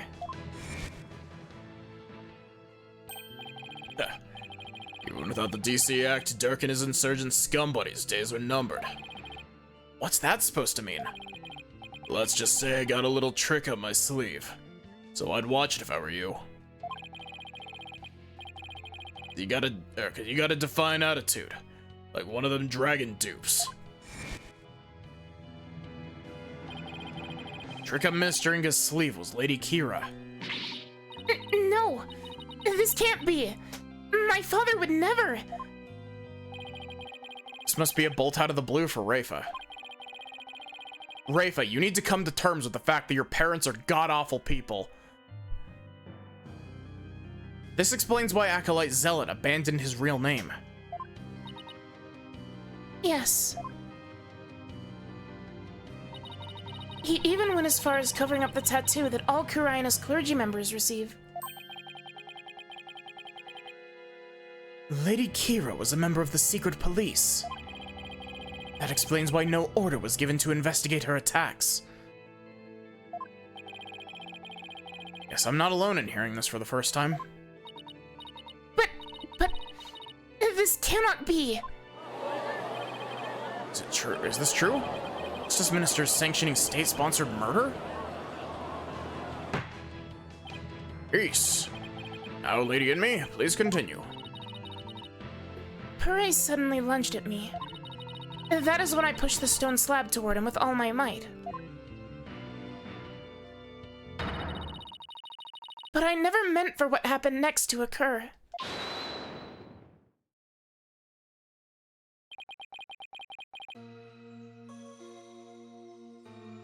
Allow me to take it from here.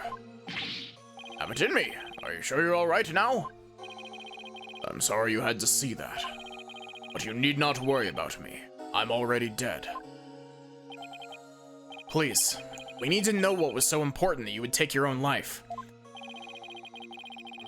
After I learned that my wife had accidentally slain Zealot, I chilled his body with snow to make it seem as if he died more recently than he did. Then I later moved it into the Plaza of Devotion and inserted the dagger into his wound. The plaza was empty at that time, for it was before prayer time had started. Okay. Okay. That's actually smart. I actually like that. I just put those two pieces together because he was there well before all of the prayers had started. That actually clicks pretty well together. Finally, I placed his body in the prayer pose, knowing that no one would notice anything was wrong till the rite had concluded. Perfectly plausible that no one would disturb him if he seemed to be praying. We do treasure our prayer time, after all. So you admit you tried to pin this crime on Maya Fey? Yes. This was all my doing. I never told my wife of my plan. Surely she would have tried to stop me.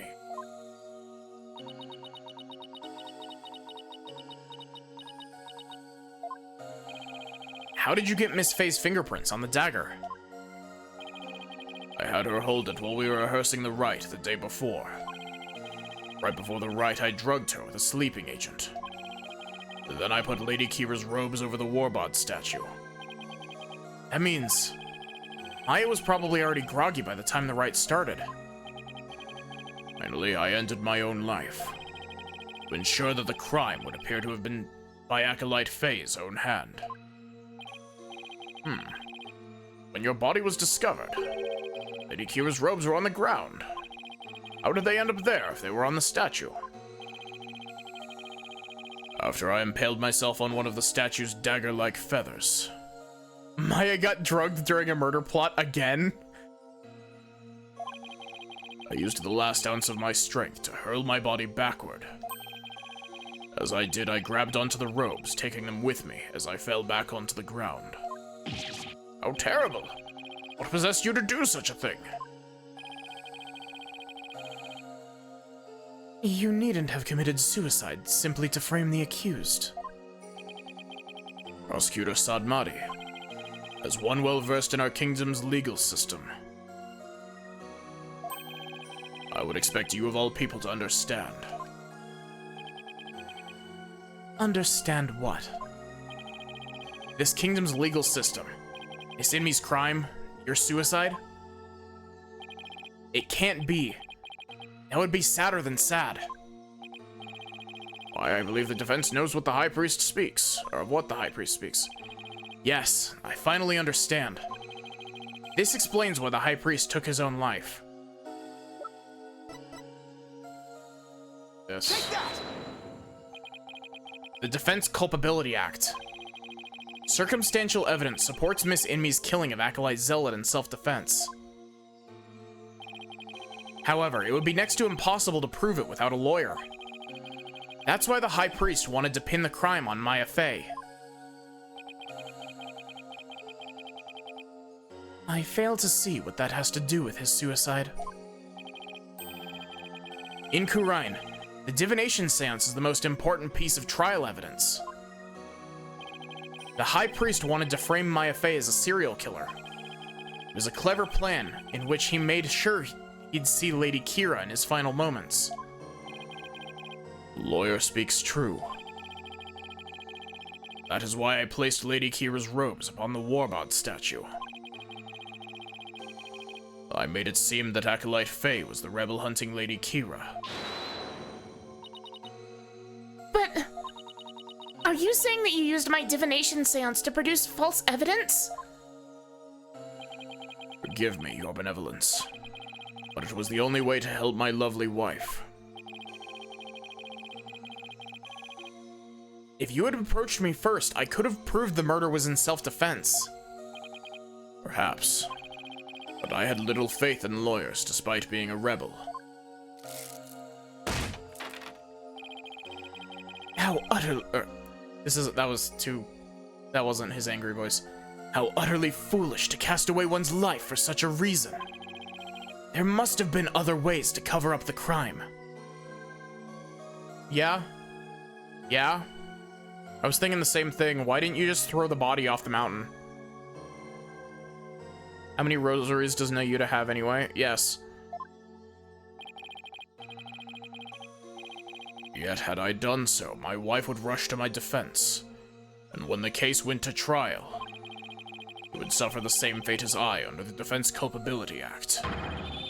I could not have lived with myself if she had been convicted because of that fiendish man. This cannot be. Also,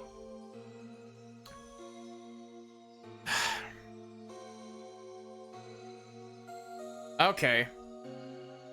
Here's my question to you.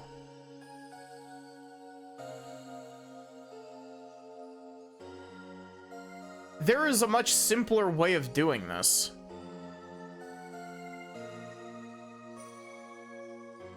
You didn't have to frame this as a murder at all.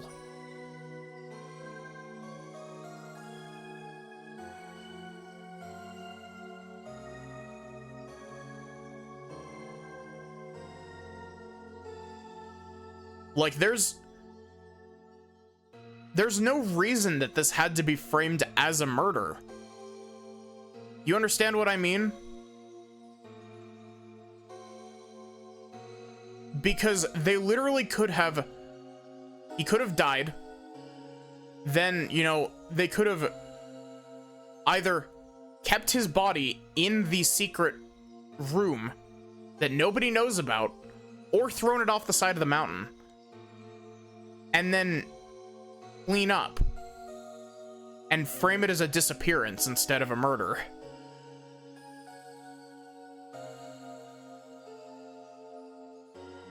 Either that, or you could leave the body as the, because the two of them were the only ones that knew about the scene of the crime.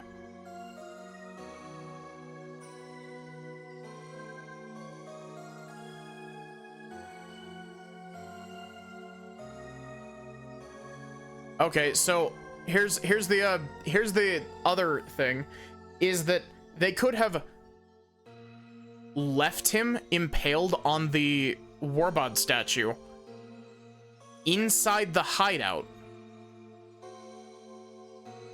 and like cracked the door or something, so that, like, you know, they who have reason to be up there could be like, oh shit, there's a secret rebel base here, and they could have framed Zealot as a rebel. Like, there are other self-defenses come up, but not in a plea thing. There's a bit in case 2 of Ace Attorney 2. The only reason I remember this is because Viv and I are playing it. is, where right at the start, Franziska's just like, you're a fucking idiot for not pleading justified self-defense. This cannot be. All I've done under the laws of our kingdom, it has all been...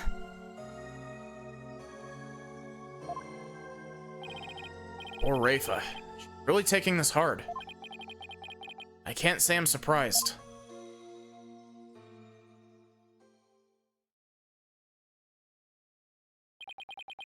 Mr. Phoenix Wright. It's time to show you the might, or it's time to show the might of your legal prowess. Mustn't allow another innocent soul to be charged under that despicable law.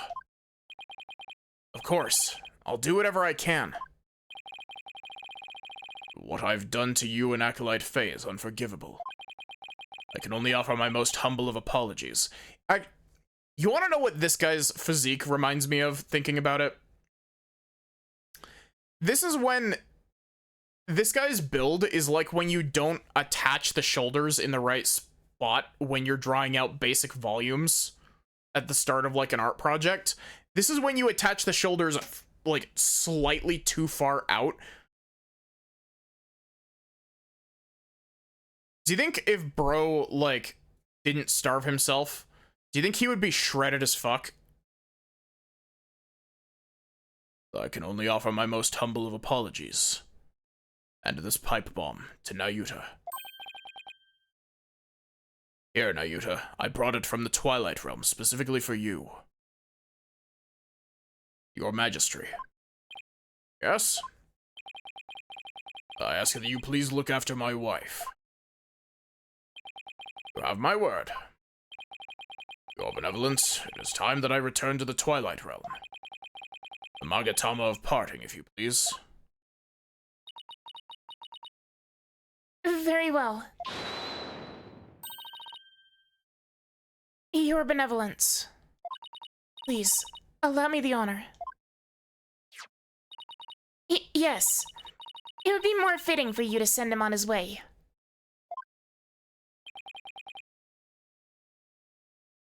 Miss Inmi.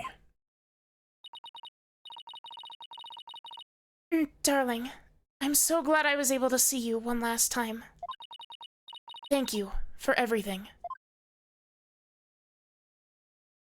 He put the clothes back on. I'm sorry to leave you like this, my love.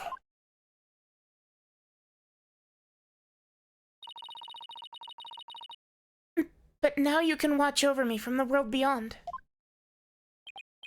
Yes. Always and forever. And with every breath I take, my darling, I'll be thinking of you. Oh, thank God he put his clothes back on.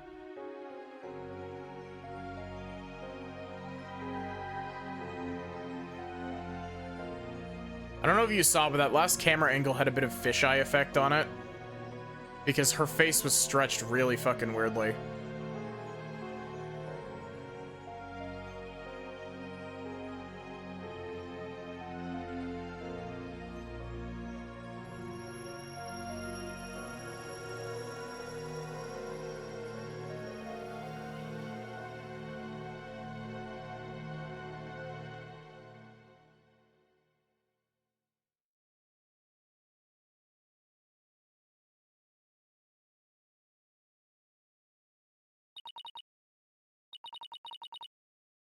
Farewell, my darling Tarust.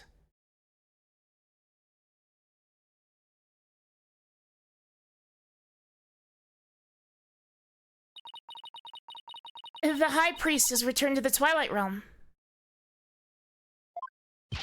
Maya! I feel great. I guess that means you didn't leave any regrets behind.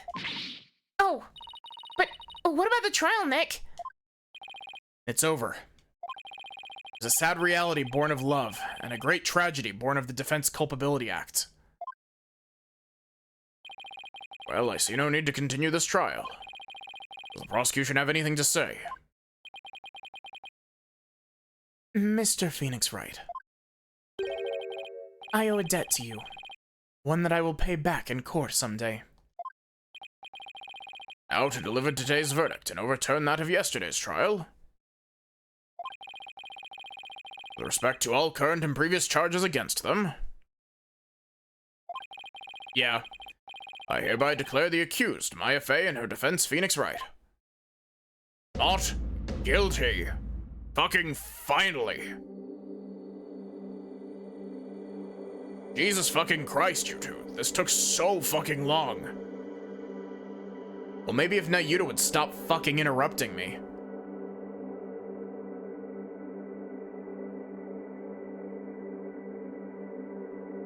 He really does like to interrupt you, doesn't he, Mr. Wright? Yeah, he's a pain in the ass.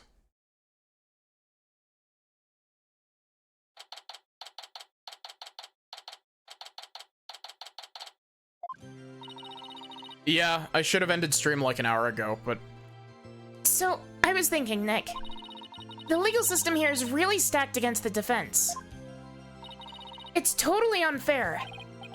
Yeah. Even forced the High Priest to make the ultimate sacrifice just to protect his wife.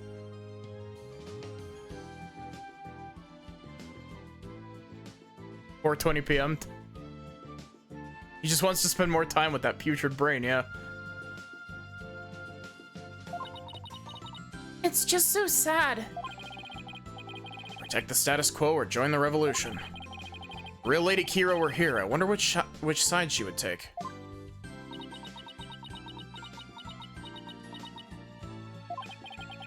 Your benevolence. Huh? What? I was, just wondering. You alright? Quiet, you. How could I possibly be alright? How could I possibly be alright with Maddie peeking out the microphone on my voice? Yeah, she's not doing well at all. Who do you think you are, suddenly appearing before me? Trampling my insights underfoot and plunging the Hall of Justice into utter chaos! Wow, I lost her voice very badly there at the end. You even desecrated my mother and father's teachings! You soulless infidel! Oof, that was a bit more extreme than usual.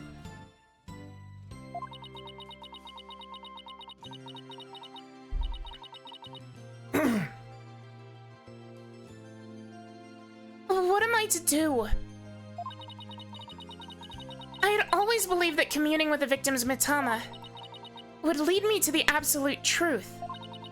But each time you overturn my insights, it was revealed that they served to support false charges rather than the truth. I'm left now with the heavy truth in my heart. I'm sorry, Rafa. Perhaps I'm not worthy of hearing the voices of the Mitama. My guess would be, Belieb. That's where you're wrong, Your Benevolence. What? Oh, it was Maya. Why did you say that in a question-marked out voice? Maya? How dare you! Your role is to bring forth the voices of Mitama into our world. If you don't do it, who will? You know nothing, Maya Fey. It was spirit channeling, not a divination seance that brought the truth to light. How dare an outsider like you employ the Queen's secret art? But what can I do? My spiritual power doesn't even approach yours. Is it not a cruel joke? The royal priestess bested by a lowly outsider. Don't be so hard on yourself. Oh, why not? It's worth at least a laugh or two. You shouldn't talk like that. Huh? Listen, Your Benevolence. You were just fulfilling your duty, weren't you? And you're the only one capable of performing the divination seance, right? The station of Royal Priestess is not something to abandon lightly. Maya's more than twice her age. Maya is exactly twice her age, I think. 28 and Rafe is 14, right?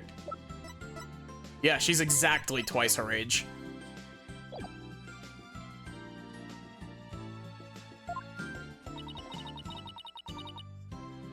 The station of Royal Priestess?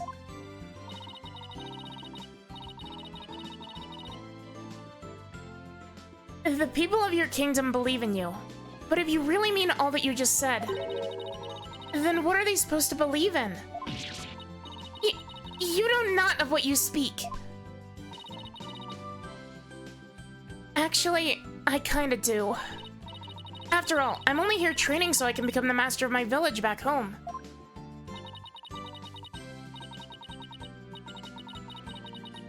A village master, you say? I did not know, and it seems I owe you an apology. For even today, I called you a neophyte practitioner. It's alright, Your Benevolence. Thank you for finally acknowledging me. Future queen and a future village master. Guess it shouldn't be a surprise. Considering they may have had a common ancestor. Maya's right, Your Benevolence. Barbed Head? Your insights were a crucial piece of evidence in the last trial. It doesn't matter if they weren't always 100% accurate. You should be proud of what you did. You've played an important role in assuring that justice was served. And besides, your insights aren't the problem here. It's your kingdom's legal system. Without lawyers, your insights have come to be accepted as the sole truth. And the Defense Culpability Act, which gave rise to that, is the root of it all. But that's the dangerous thinking of a rebel. Your Benevolence. As Crown Princess, you're destined to rule this kingdom one day. That means that there will be many things that you alone must determine. Things like how to keep your people happy, and what is true and what is false. Wow. Maya's voice is just not coming to me right now.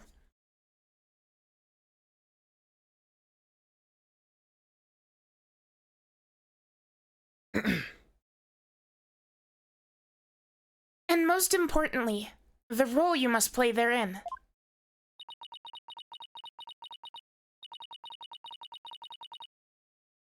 I wonder if I'm even up to the task. Knowing you, Your Benevolence, you're more than capable. I've never heard Maya talk like this before. She's really come a long way.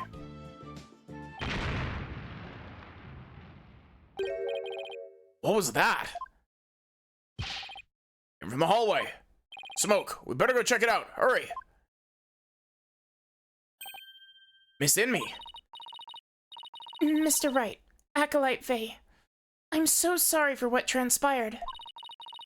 You were almost sentenced to death because of me.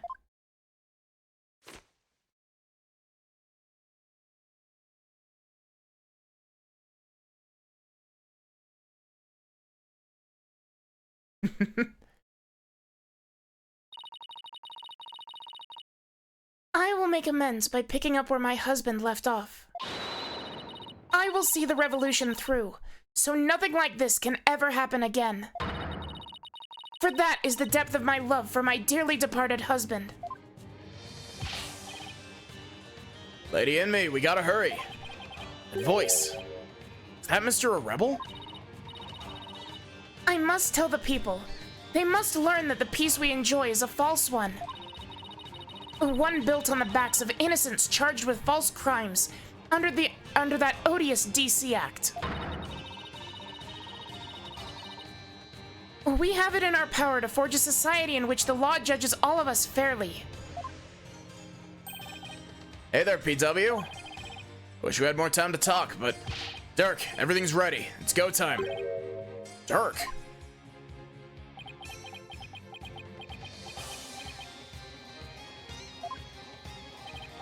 Wait, was that the rebel leader, Dirk? After him, don't let him get away.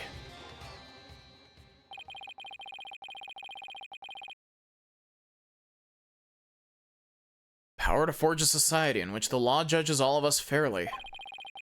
It's the start of a legal revolution.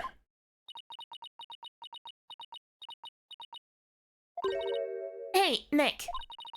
I hate to bother you while you're lost in thought, but I just got this great idea. What is it? The Steel Samurai versus the Rebel Dirk. I bet it'd make for another awesome TV show.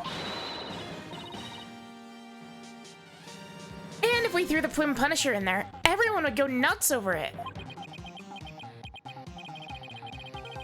Never get what she sees in those shows. But it's good to know that no matter what happens, Maya will always be Maya.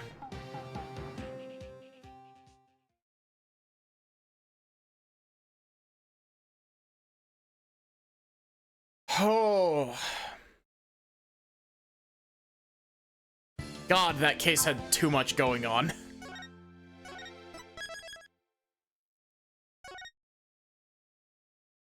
Turnabout storyteller. Let's take a look at the intro cutscene. I liked the ultimate conclusion, but like, fuck.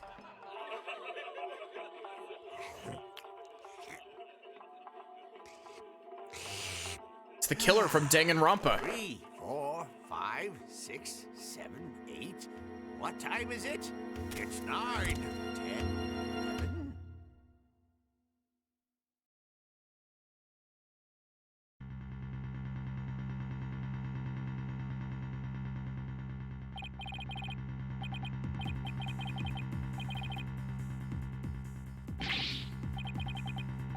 Good, then what do we do now?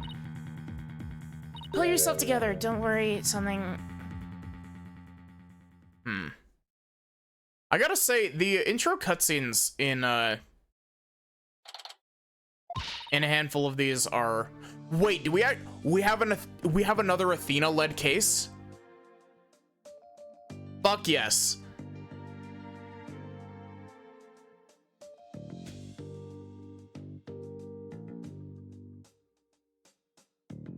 Please let it be Prosecutor Blackquill. I swear to God, if Knight Yuta managed to fly all the way back out here.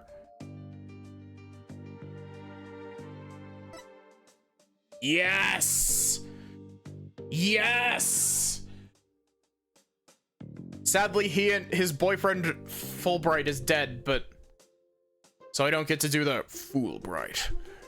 But I do get to do the Simon Blackquill voice.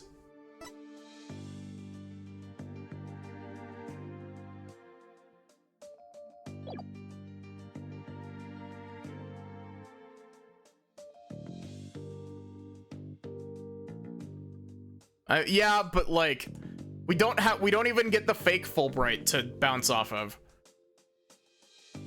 Fulbright.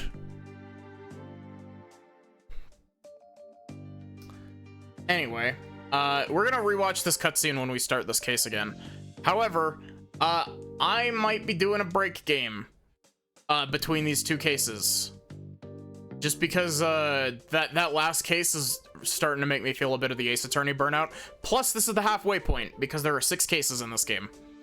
Because we got the DLC case, we got Turnabout. What is it? Turnabout Time Traveler, I think is what it's called.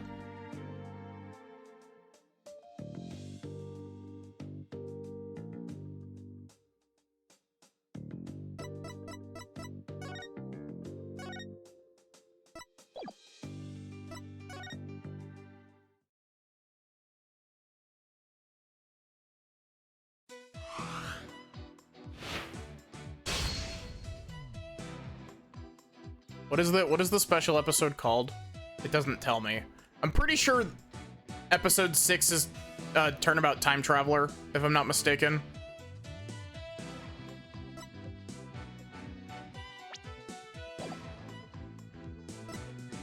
Anyway, we're gonna back out of this so that we don't get accidentally spoiled.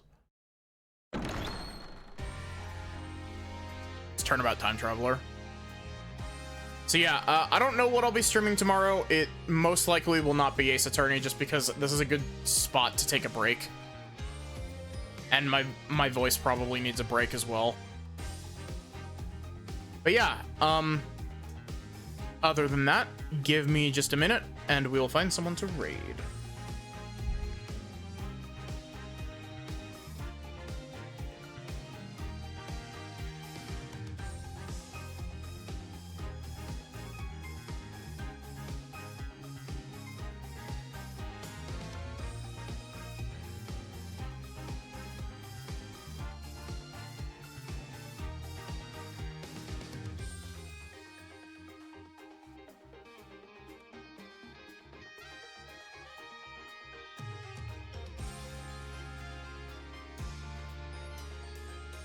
Okay, let's see who there is to raid.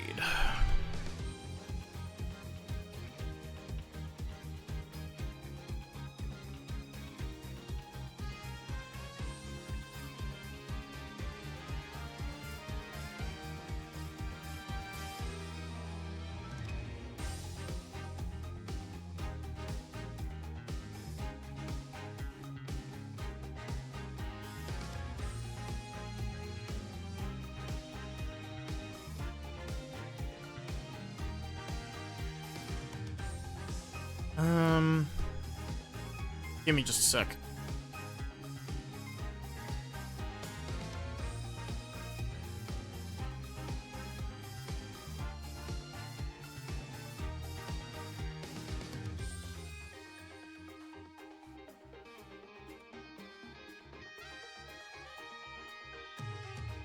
Let's actually go poke eats.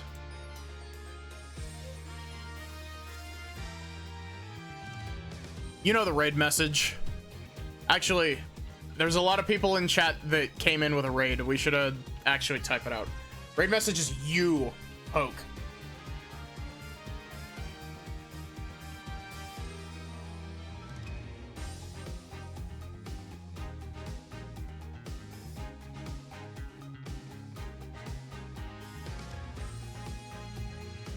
But yeah, thank you all so much for watching. I hope that you enjoyed. I hope to see you here tomorrow for whatever I end up streaming. Otherwise, have a good one and take care, everyone.